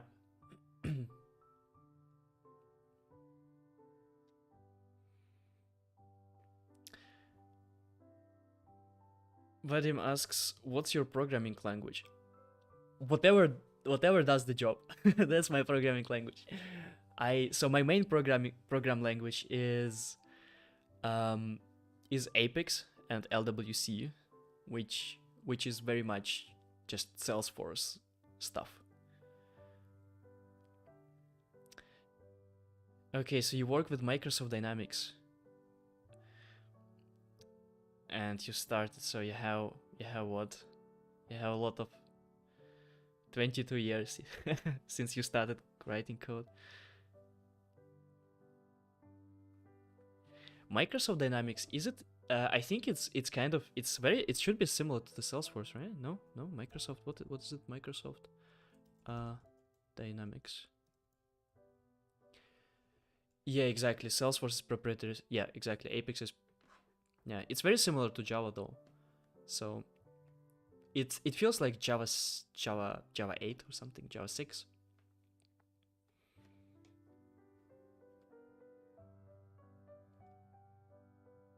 I see. So it's CRM and ERP. It should be quite similar to Salesforce, actually. Should be quite similar to Salesforce. So the thing with Salesforce, they have basically what they do. They at some point they saw that this whole React thing is getting popular and that it kind of becoming a standard on the internet. And they decided, oh, why don't we make our own React? Yeah. So why don't we create our own language? And I don't know, is it just because they don't wanna they wanna lock people in the ecosystem or because of something else? But basically, their language is quite something. It's very Salesforce thing. Some stuff in common, but the product is very different. Yeah, the product is very different. Yeah. Well, I'm discovering those things now, and I don't like after seeing Next.js, I don't like how Salesforce feels. I don't like how it feels, the developer experience in Salesforce now. So whenever I need to go back to writing some front end for Salesforce, it's kind of it's not that good as Next.js. It's not that good. Even though it kind of allows you to do a lot of things. I mean, I don't like shit on Salesforce. So Salesforce has a lot of good stuff. Dynamic now and for Business Central, honestly, it's not exactly good. Yeah, exactly. Exactly. That's I think don't you feel locked into the ecosystem? I mean, you know those things, right? But don't you feel like you're learning a lot of stuff that is special to this thing, and then you kind of stay with this language? I don't know. Yeah, I'm changing jobs at the moment because the dev experience in this property world is just not comparable. Exactly. This is. Hey, Azamat. Hi. This is exactly how I felt as well. how I feel now. This is day 12 for me for the Endlime. I don't know how how to describe it, but basically for me discovering Otherworld, I feel like I was sleeping all the time because I tried to learn front end like 6 years ago, and it was just not it. The developer experience was actually different. Now, when you can implement authentication so quick, when you can actually go, and I saw tutorials where people implement a whole startup just in 12 hours of tutorial. So basically, if you're a front-end developer, you can implement those things so quick. Yeah, exactly. You get paid to know this special stuff. Exactly. That's kind of, but they also pay good, right? Because let's say you're programming with Microsoft now. I guess there are not that many people who know this language, right? So I think it's also has, if you're optimizing for the money, I think it kind of makes sense, right?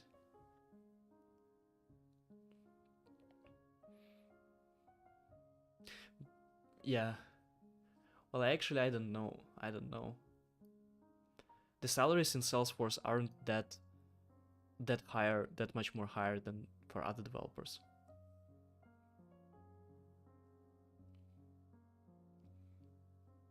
So yeah. Yeah, I guess it kind of depends what you also want to do, because if you want to work more closely to the business, for example, that's where you would choose Salesforce or Microsoft now, because you would be able to work more closely with the business and speak to the stakeholders. It's crazy these days. I wrote my own little crap website when I was younger, and it was hard. Nowadays you can get complex stuff out of the ground so fast. Exactly. And it went so quick into like being that good. I live in Europe. I live in Germany. I'm originally from Ukraine, but I live in Germany. I moved to Germany, I don't know, 6 years ago, and yeah, the salaries that we have aren't that great as US or UK salaries, right?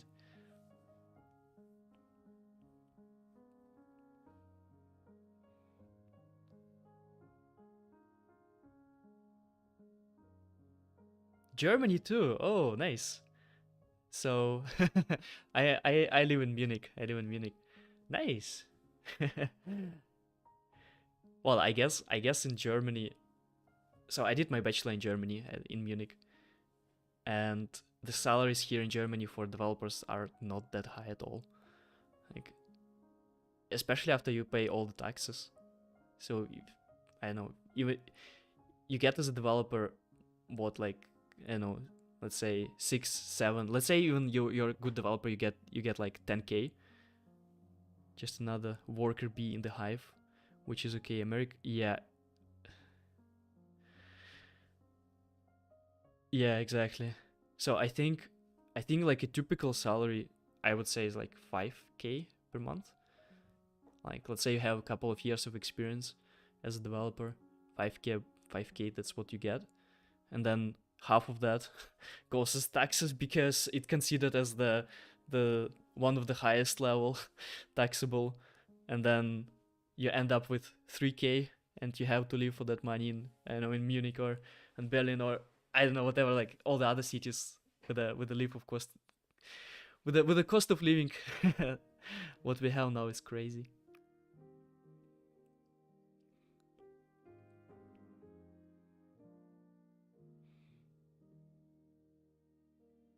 Yeah, but I like Germany. I like Germany. The healthcare system, the healthcare system is awesome. That's it's really it's really good.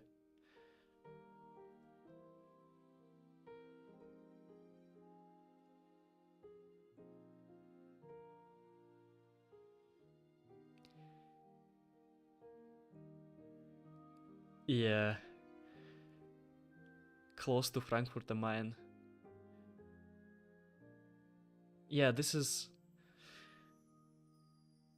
the cost of living in Munich is not good. Is not good. And not good for the salaries that you get in Munich. You're not broke, right? So you still can you still can rent something not so far away from the city center. You still can go out and a lot of these things, but you can't really build wealth. You're living a good life, a good quality life, but you can't build wealth.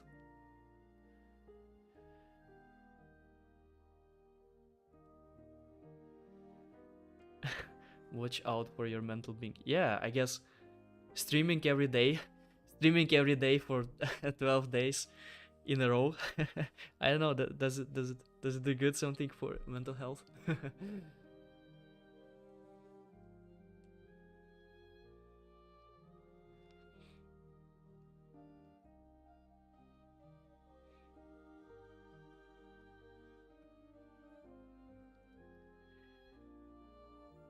Yeah. Okay. Okay. So basically the okay, the task. Yeah, I can go on about Germany for quite a long time. I did my bachelor here. It's an awesome country. I'm big fan how the whole system of taking care of people who are in need basically works. Because if you're, let's say you get sick in Ukraine. So I'm originally from Ukraine. You get sick in Ukraine, unless you have money, no one's gonna save you, right? Here in Germany, you're kind of know that you will that you'll be fine. Yeah, the database. Okay, whatever. Because I can go on for quite a long time. Okay, so getting started with MongoDB. GraphQL, I've heard about GraphQL quite a long time, quite a lot of things. Don't think it's needed. Okay, example with MongoDB, mfleaks. I don't really want to create a new project.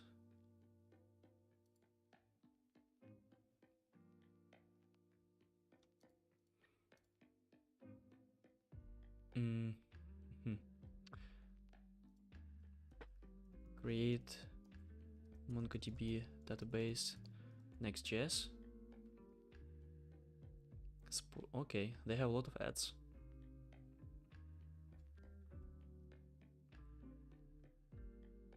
Yeah.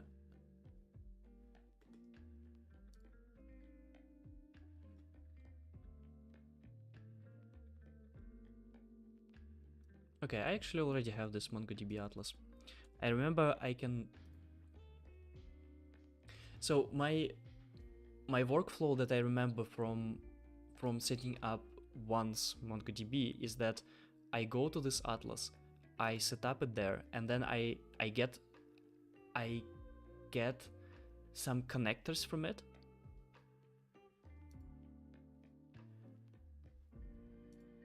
Let's guess, is it this account?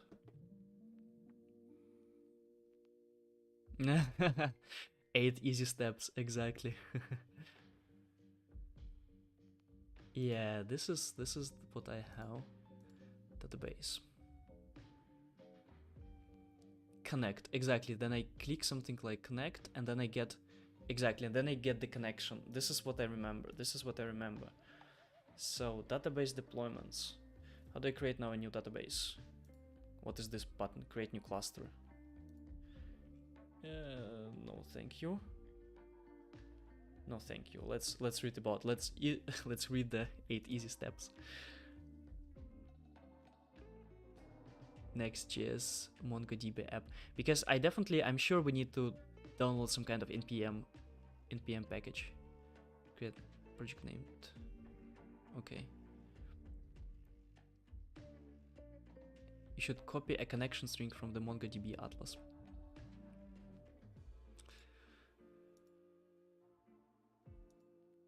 Project 0. New project. Okay. Let's call it learn. Let's call it Next.js project. Next, members, I'm the only one. Create new project. So far quite easy. Database. I don't want to create a deployment, I want to build a database.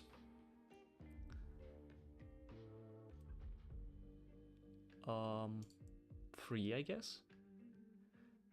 They actually never built me, so I do have a project that is running on it, but they never built me, so I guess the prices are actually low. As far as I understand, they bill like per usage, and because my usage is so low. Why you went with MongoDB? Because we gonna have a lot of tasks. So here, those materials, they will be saved in the database, and we're gonna have a lot of different tasks and tests, and especially tests. So if I can show you the code only for a very simple test, and it's actually a lot of code. So we need to have some kind of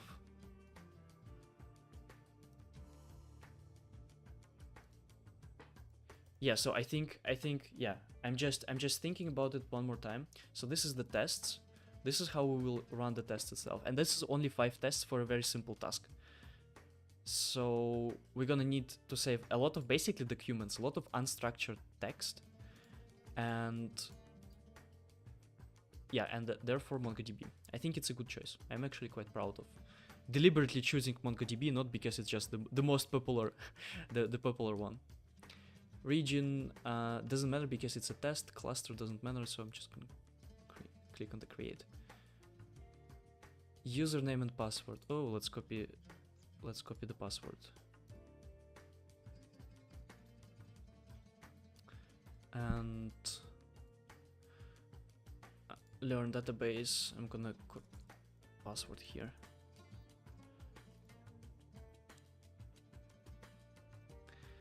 I don't think that username and password is the best way to connect it. I was hoping it will give me some kind of connector. But let's just save it.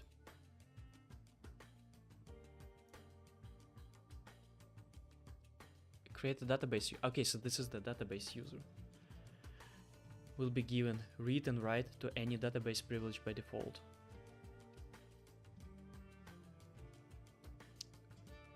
Okay, create user.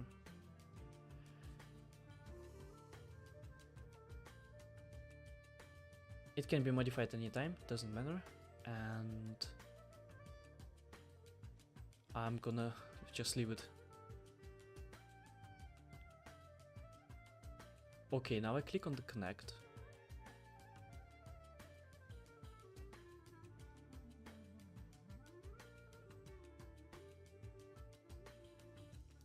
I think I need this one. And I think I need Node.js. Because there's no such thing as Next.js, right? Because Next.js is a framework, so here's this, that's the driver, and from my understanding, yeah, I mean that's true. Next.js is powered by Node.js, right? So okay, run following command. Well, I already have it installed in the npm actually. Drivers is right, I think, yeah.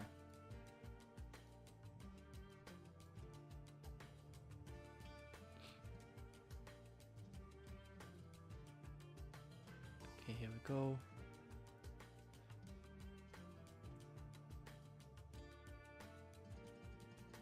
Okay, while it's running, add your connection string to your application code.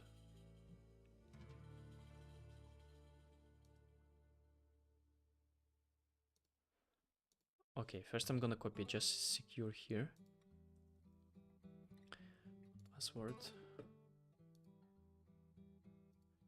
This is nice. Let me just copy it here so that I have everything in case I need to share it with Sasha tomorrow. Replace password with a password. It looks so I'm kind of, it looks way too easy. Where's the catch? Where's the catch? MongoDB version in the terminal.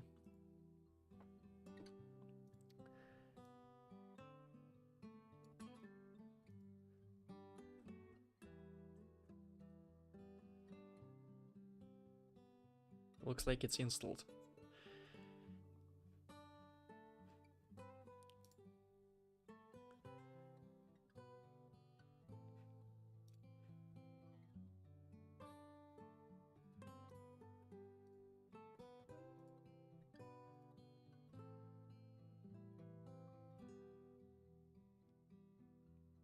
Okay, so that's what they show, right? Client connect, db admin command pinged your deployment, you successfully connected. Let me copy this thing, and I think I'm gonna put it somewhere in one of the actions. Not much more other than that. I don't think it needs to be more. I actually don't think so. If that's the thing that I need to do for setting up the database, I'm super happy with that. I don't need any Prisma. So since Atlas provides you hosting of the database, don't need to worry about much else. Yeah, that sounds awesome. That sounds awesome. Okay.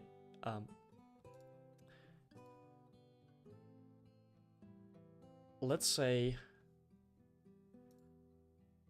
I'm gonna create here a async function. I'm just gonna copy this whole function here. Which is funny that they enclose it in the try catch, which is not the best practice in Salesforce to write it like this. Okay, let's actually Google. Wait, we have the 8 steps. We have the 8 steps. Right, so set up the local. Okay, yeah, I can definitely set it up in the environmental variable. Where's the environmental? MongoDB equal to blah blah blah.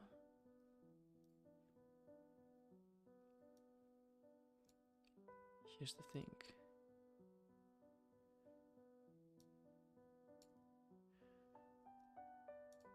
And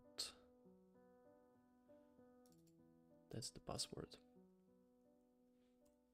I think I'm gonna put it here in single quotes.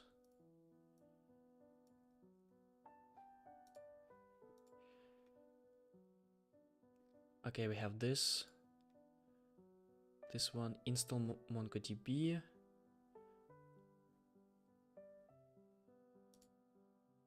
I think I already did it, but I'm gonna just, there's always,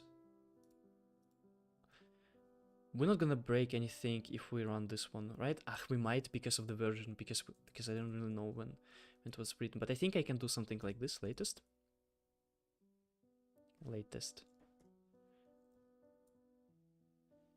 Okay.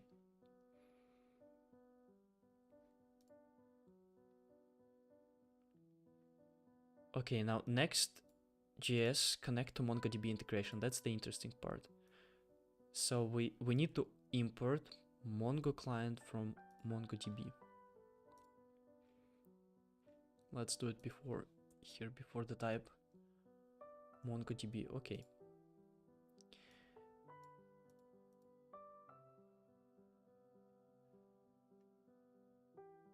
Let client, let promise.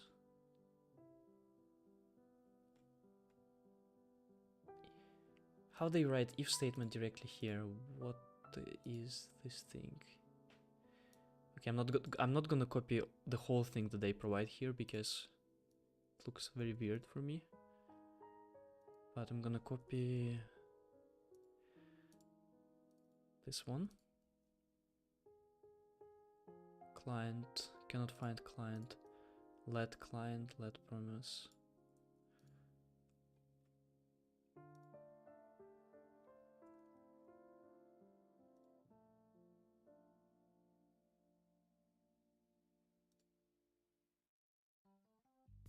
That's the problem with Next.js actually, that in a lot of cases we have here JavaScript and I'm writing in TypeScript, so I'm struggling. I'm struggling. In Salesforce we only have JavaScript, we don't use TypeScript, which is just not ideal, right? Setting of the client options here, if the process. Okay. Okay, let me just trust them. Client promise. Okay, so this is create a new file inside of the lib directory. Okay, so this is kind of the connection. I'm not supposed to put it here. Now I see. Now I see it. This is the approach that I see in other stuff. Okay, lib. So do we have lib?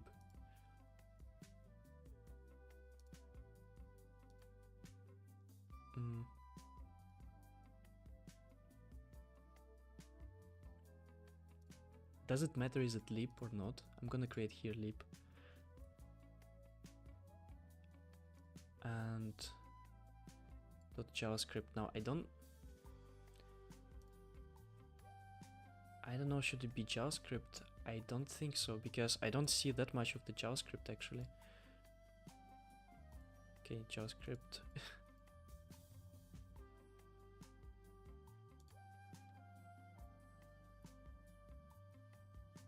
Yep, you have a database connector, so to speak. It will handle establishing database connection whenever you need it. Yeah. Yeah. Okay. Good, I understand this part. What is this? What is this? It's not even proper code. What the hell is this tutorial?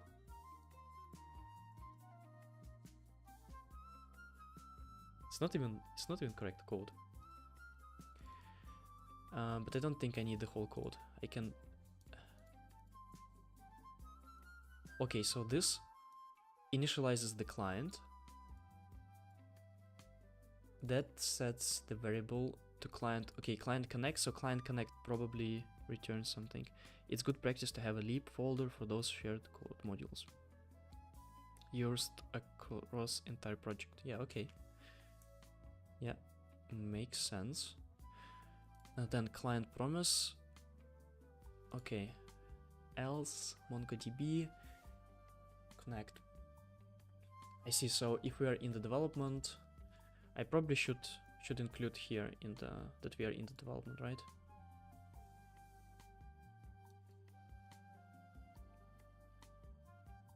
Development. Maybe it's automatic when I run some command. Maybe it's automatically set there. Okay, if we don't have this, not sure about those options, but I don't think it matters. The only thing that I'm concerned about is that we have here JavaScript, but we have the whole project in TypeScript. So I kind of feel that it should be also TypeScript to follow the best practice.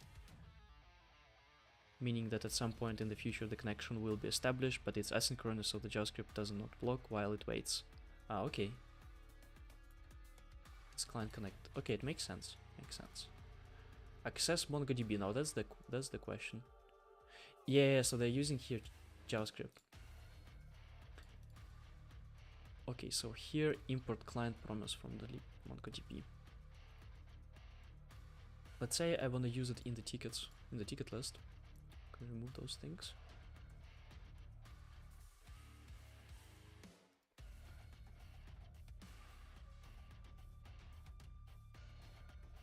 And the path is of course not correct. We go one back and then into the JavaScript TypeScript should be in converting JS to TypeScript.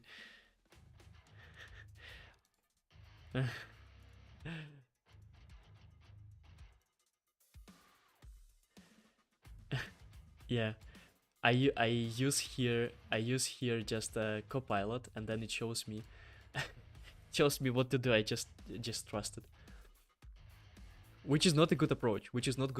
I hope that Sasha, the actual front-end developer, is much better with TypeScript than I am. All right, so what do they have? They have client, and then oh, so I have to specify my name here of the database, which makes sense. Switch. They're using switch statements. When I teach in my course, it's not a best practice in Salesforce to use switch statements because they're quite awful. Let's say run db connection.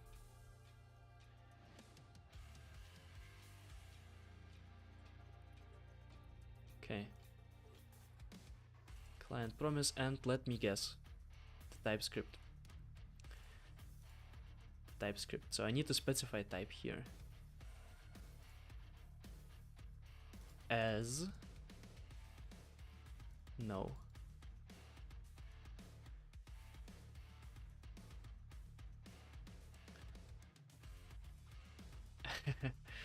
As a code slave. Yeah.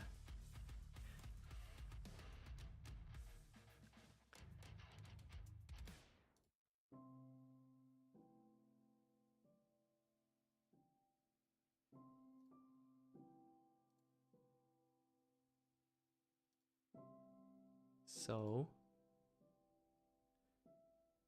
promise any. Still not.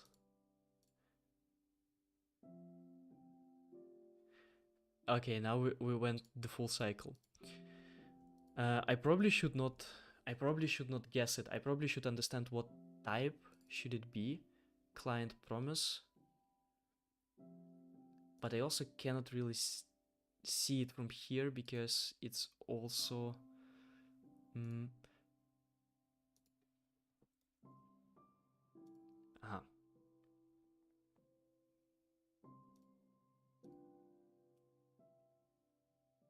No, let's not do it. Let's go back to JavaScript. Let's go back to JavaScript.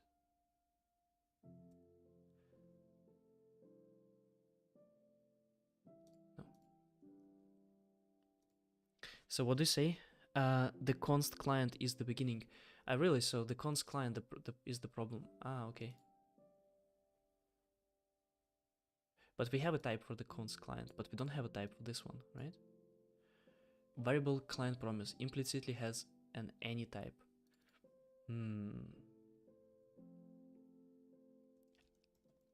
I really need to do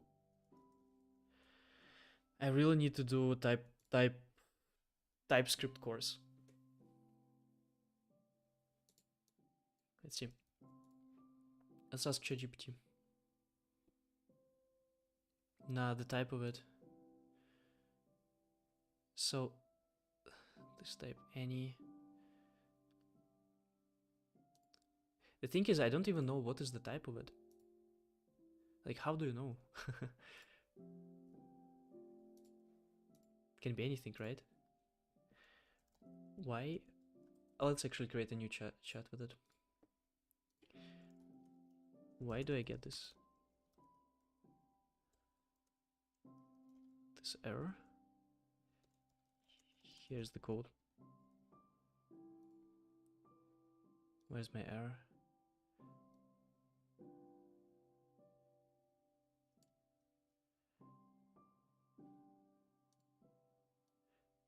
Okay, MongoDB, Mongo client. How do you know this? How do you know which type to, or how do you know even how to look up the type?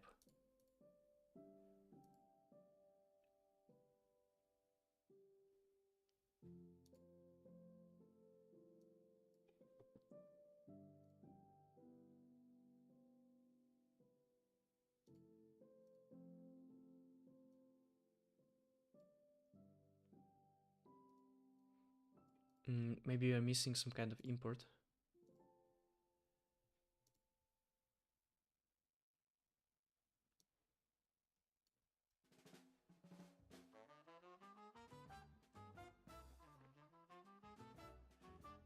Const client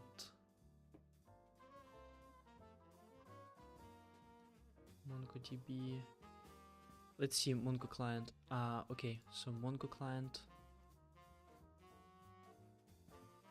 Okay, so here's my guess. Here's how I would do it in Salesforce. I would take this thing and I would put it like this, and then I would say that this thing has this type. And then I would say that this thing has this type. Doesn't solve the issue, okay. I googled TypeScript MongoDB and looked up a bit, found that. Okay, I appreciate it a lot actually. Well, I need to find out what the function is. Define the client return, so I need to Google it from the documentation. That makes sense. The rule number 1 is actually read the documentation, right? TypeScript integration with MongoDB guide. Oh, this is good. This is good. Because it's... Why is it so small though?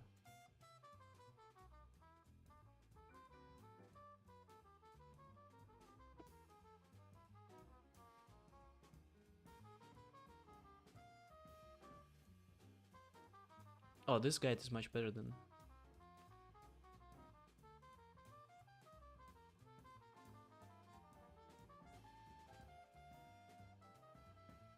So here they're using models.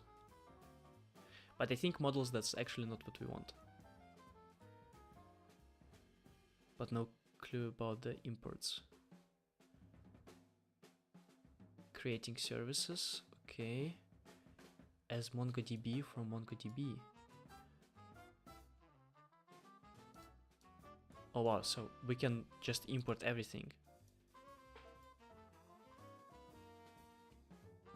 That doesn't sound like the right thing to do.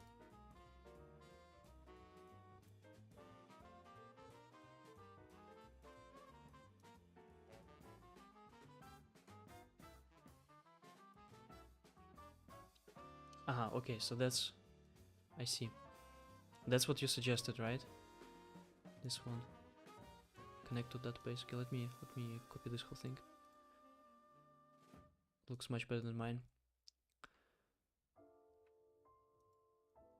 Collections.games successfully connected to database. Let's just copy what they have. And then see if that solves any... Okay. .env doesn't look like something. What specific import do we need? Yeah. Aha, okay, so they're using .env. I'm gonna Gonna cut it out, we don't need it. And collections, where do they use collections? What are collections? Just gonna remove these collections, we don't need it.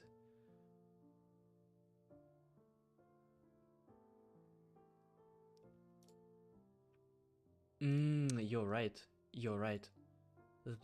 You're right. That belongs here to the MongoDB. And if we make it TypeScript, and I can also move the import here.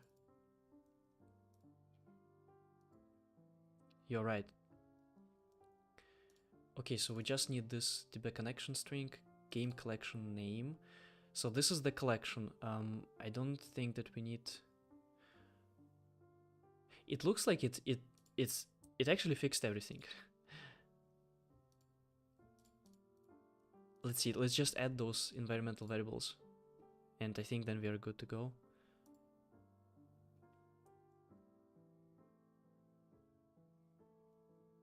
I think that's the connection string.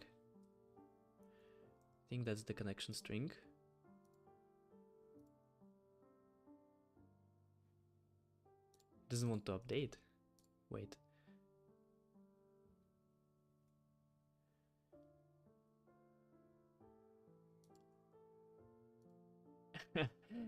Okay, so I learned this trick. We don't have a collection yet though. You're right, we don't have the collection. So we can delete those things, right? And collection.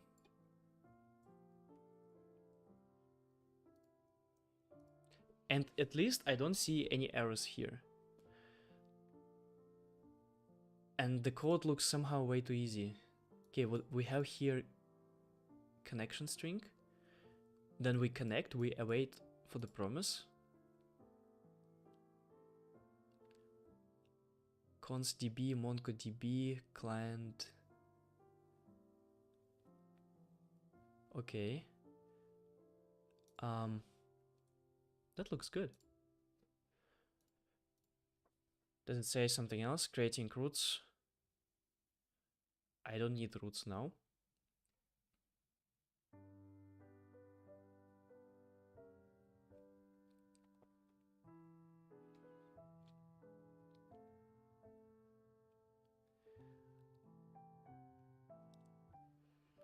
Okay, I see. So they describe here what was the last one? Pulling together. Ah, okay, that's what I need. That's what I need, right? App.get with app listens.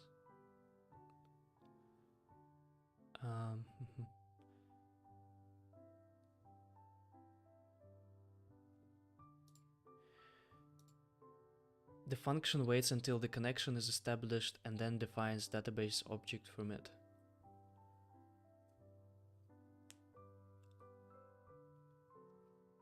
Yeah, it looks like so. It's using this thing for connecting, right?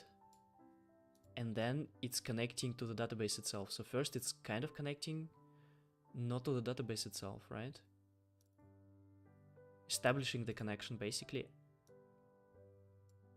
And then it gets the database. Something. That's my understanding for now.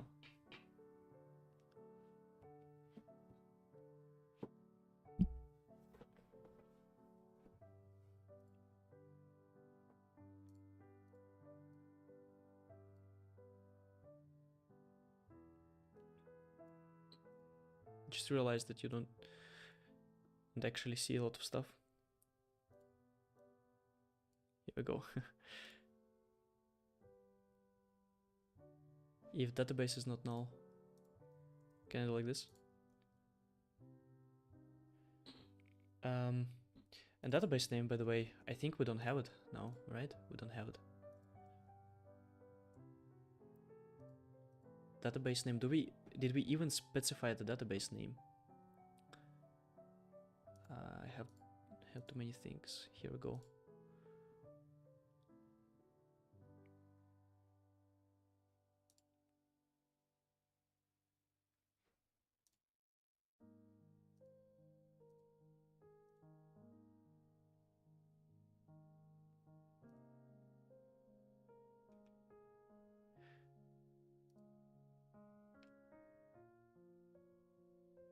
Yeah.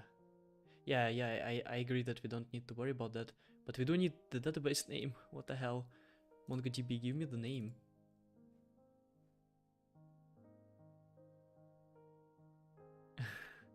Yeah.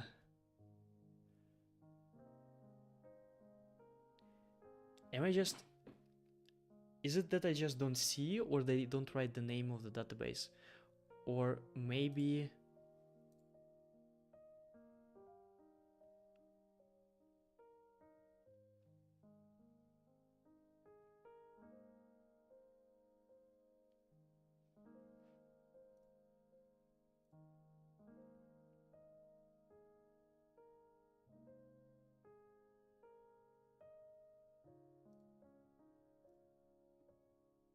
Hmm.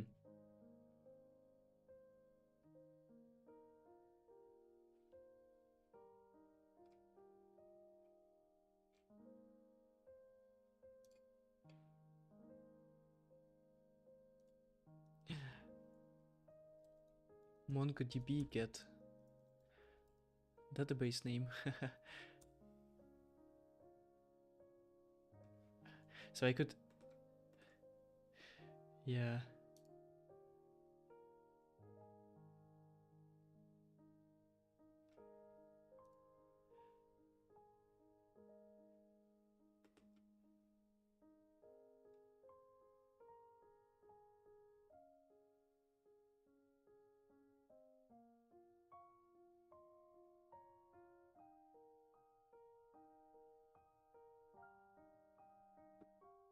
Um, can I do it from the CLI?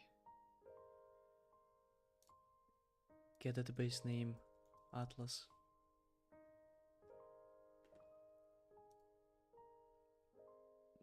Is test. You need to change the DB name of the name of database you are interested in. MongoDB Atlas will automatically create database for you based on the name.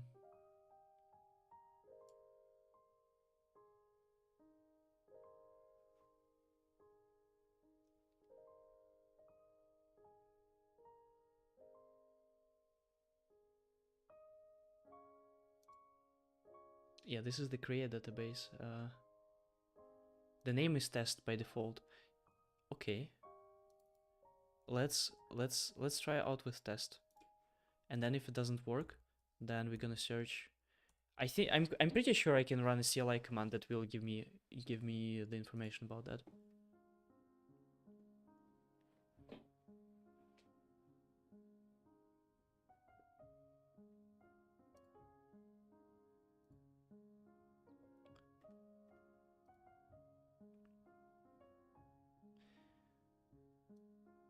Okay, now we need to import it where I want to use it. Now that's finally where I can use it.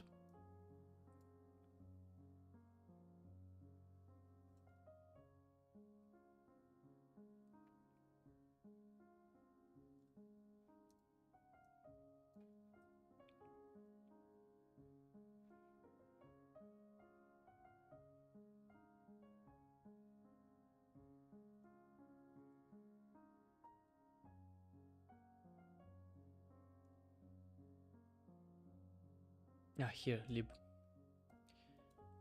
MongoDB connect to database. Then connect to database. And I don't need app and use.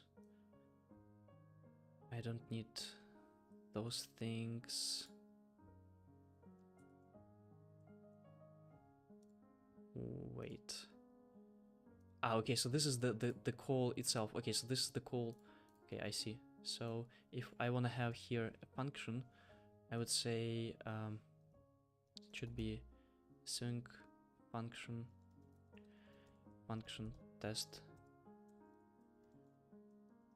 database.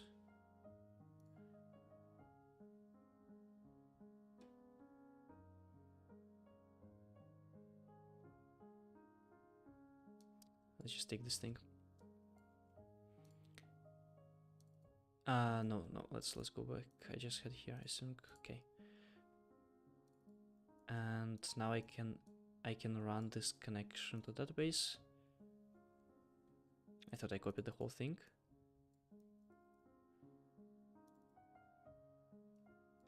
And database connected, error database failed. Okay, and let's create here.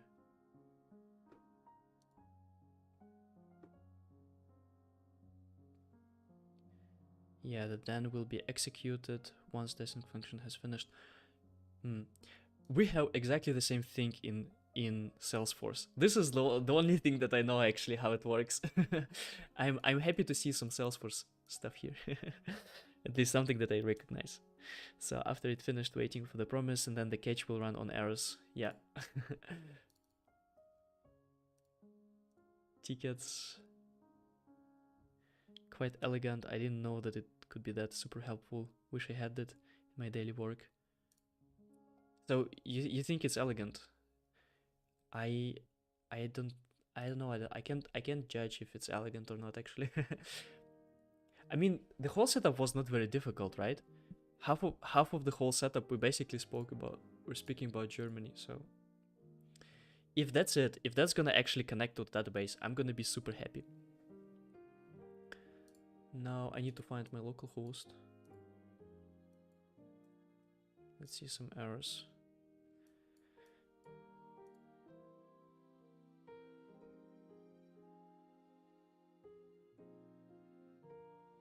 Oh, okay, so if we want to use something like on client, okay, on click, we need to do it in Next.js. We need to make it. It's quite. Do not know what I have to work with, but sync fun would be a blessing.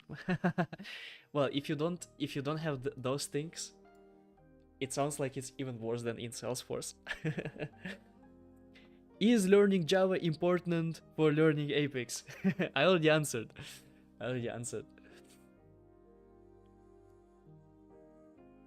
You can, by the way, so if you want to learn, if you're interested in what language should you learn for Apex, for Salesforce development, go check out. I have a separate video for it on the channel, like a whole video where I go through the process of like what language to learn for. So if you're interested in is learning Java important for learning Apex, go check out the video. I think it explains. Okay, so we cannot have, the thing is, this is client stuff, right? So on click, this is client stuff, but this whole component, it's server. Yeah, Apex is own language, but the catch about the Apex is that it is very similar to Java. So basically, the way I got into Salesforce development and Apex, I first learned Java and then converted to Apex. They're super similar. They're almost exactly the same language, basically. Use client. Can we use client here? No, we really can't because we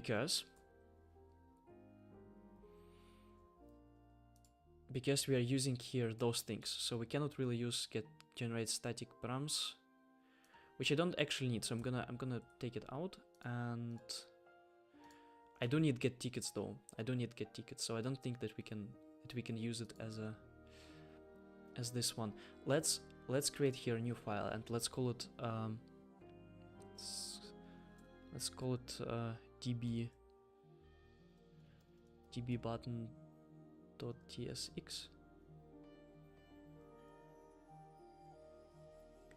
and I'm gonna call it use client. Calling Java based language Apex is very well. What do you mean?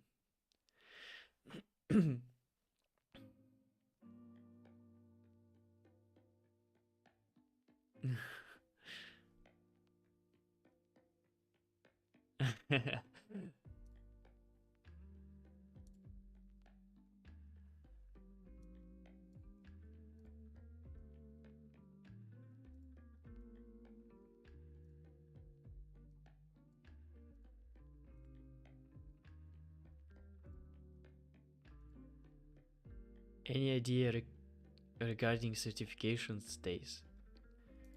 No idea what you mean by certification days.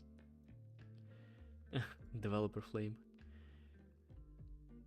Can be apex of anything positive.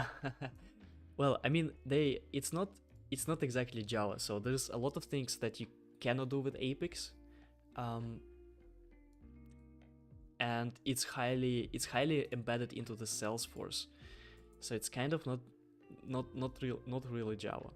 But it kind of, I mean, the syntax is the same, but the things that you do with it is totally different. I guess, I don't know, what is the language for Microsoft, like Microsoft Now? I like what language is it based on? Microsoft Now. Is it some kind of very old programming language? CL, client application language. Ooh, I get bad feeling just reading those names.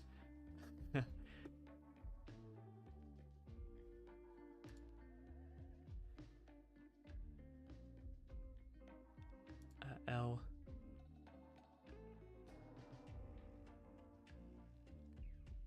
If then else. Oh, I see.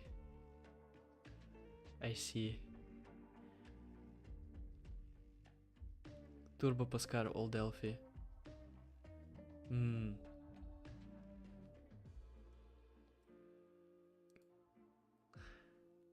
Yeah, it does look like some kind of proprietary language.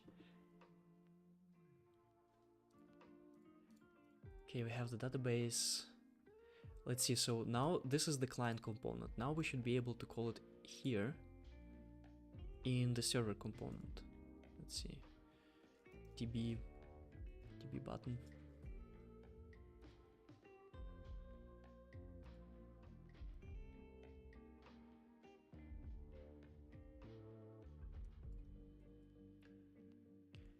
Array starts at 1.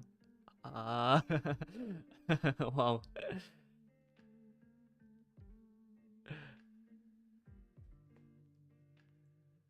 Array start at 1.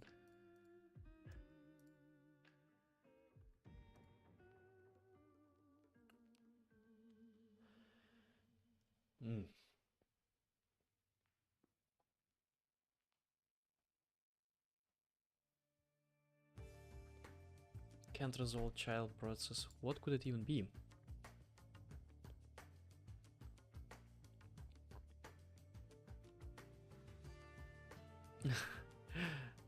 Yeah, well, starting with 1, I don't actually know many languages that start with 1, not with 0. Sounds quite crazy.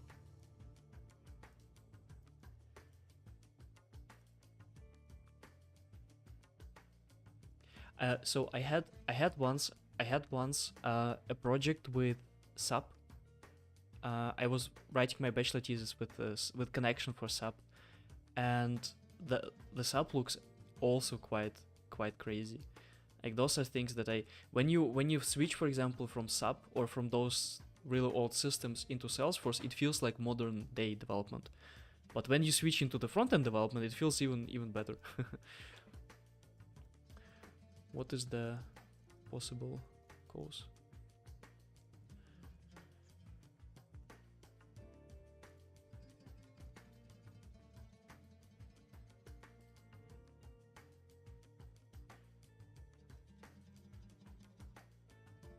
I'm glad that my LinkedIn post helped a lot.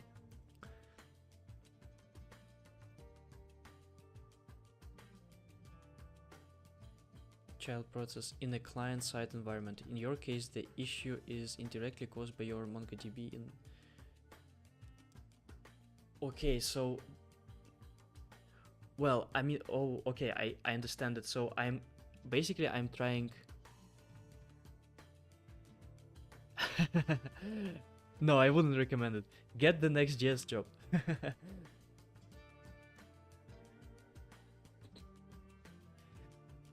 I see, so I'm basically trying to connect to database in the client component, which kind of doesn't make sense. I kind of agree.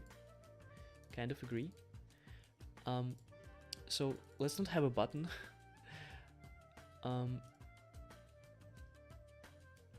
we are using this get tickets anyway, right? So I can just basically import this connection to database, which I already have, and I can just call it immediately there. Like, we don't really care where to call it. Why do I want to have it on the button? It doesn't matter now. Get tickets, and before we run the get tickets, I'm just gonna call the connect to database, and then I hopefully should be able to see the logs.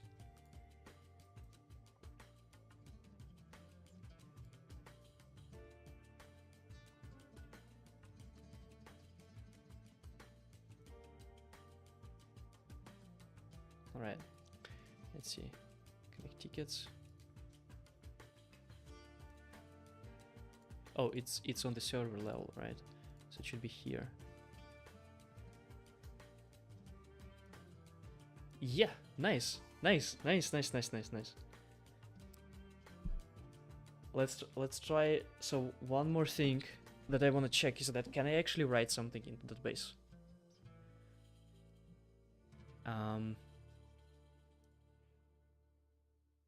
Connect to database. Follow the. Maybe we can continue talking after this. My name is VS. Okay. Yeah, awesome. Yeah. Let's continue. I mean, that was nice. You helped me so much. Oh, what the hell is with my screen? Wait. Yeah. Okay. The database is alive. Yeah. The database is alive. Connect to the database. Then I think it was actually good enough for today. I'm kind of fine for today. The base is alive. That was good 2.5 hours of coding for Saturday, and thank you so much for sticking with me. Yeah, it helped me. I had so many like random thoughts. Now I'm quite clear. We're gonna use MongoDB, no Prisma, no need for that. So thank you, and free and effort, we speak with you on LinkedIn, and thank you everyone for joining, and see you tomorrow. I'm streaming literally every day. See you everyone. Bye bye.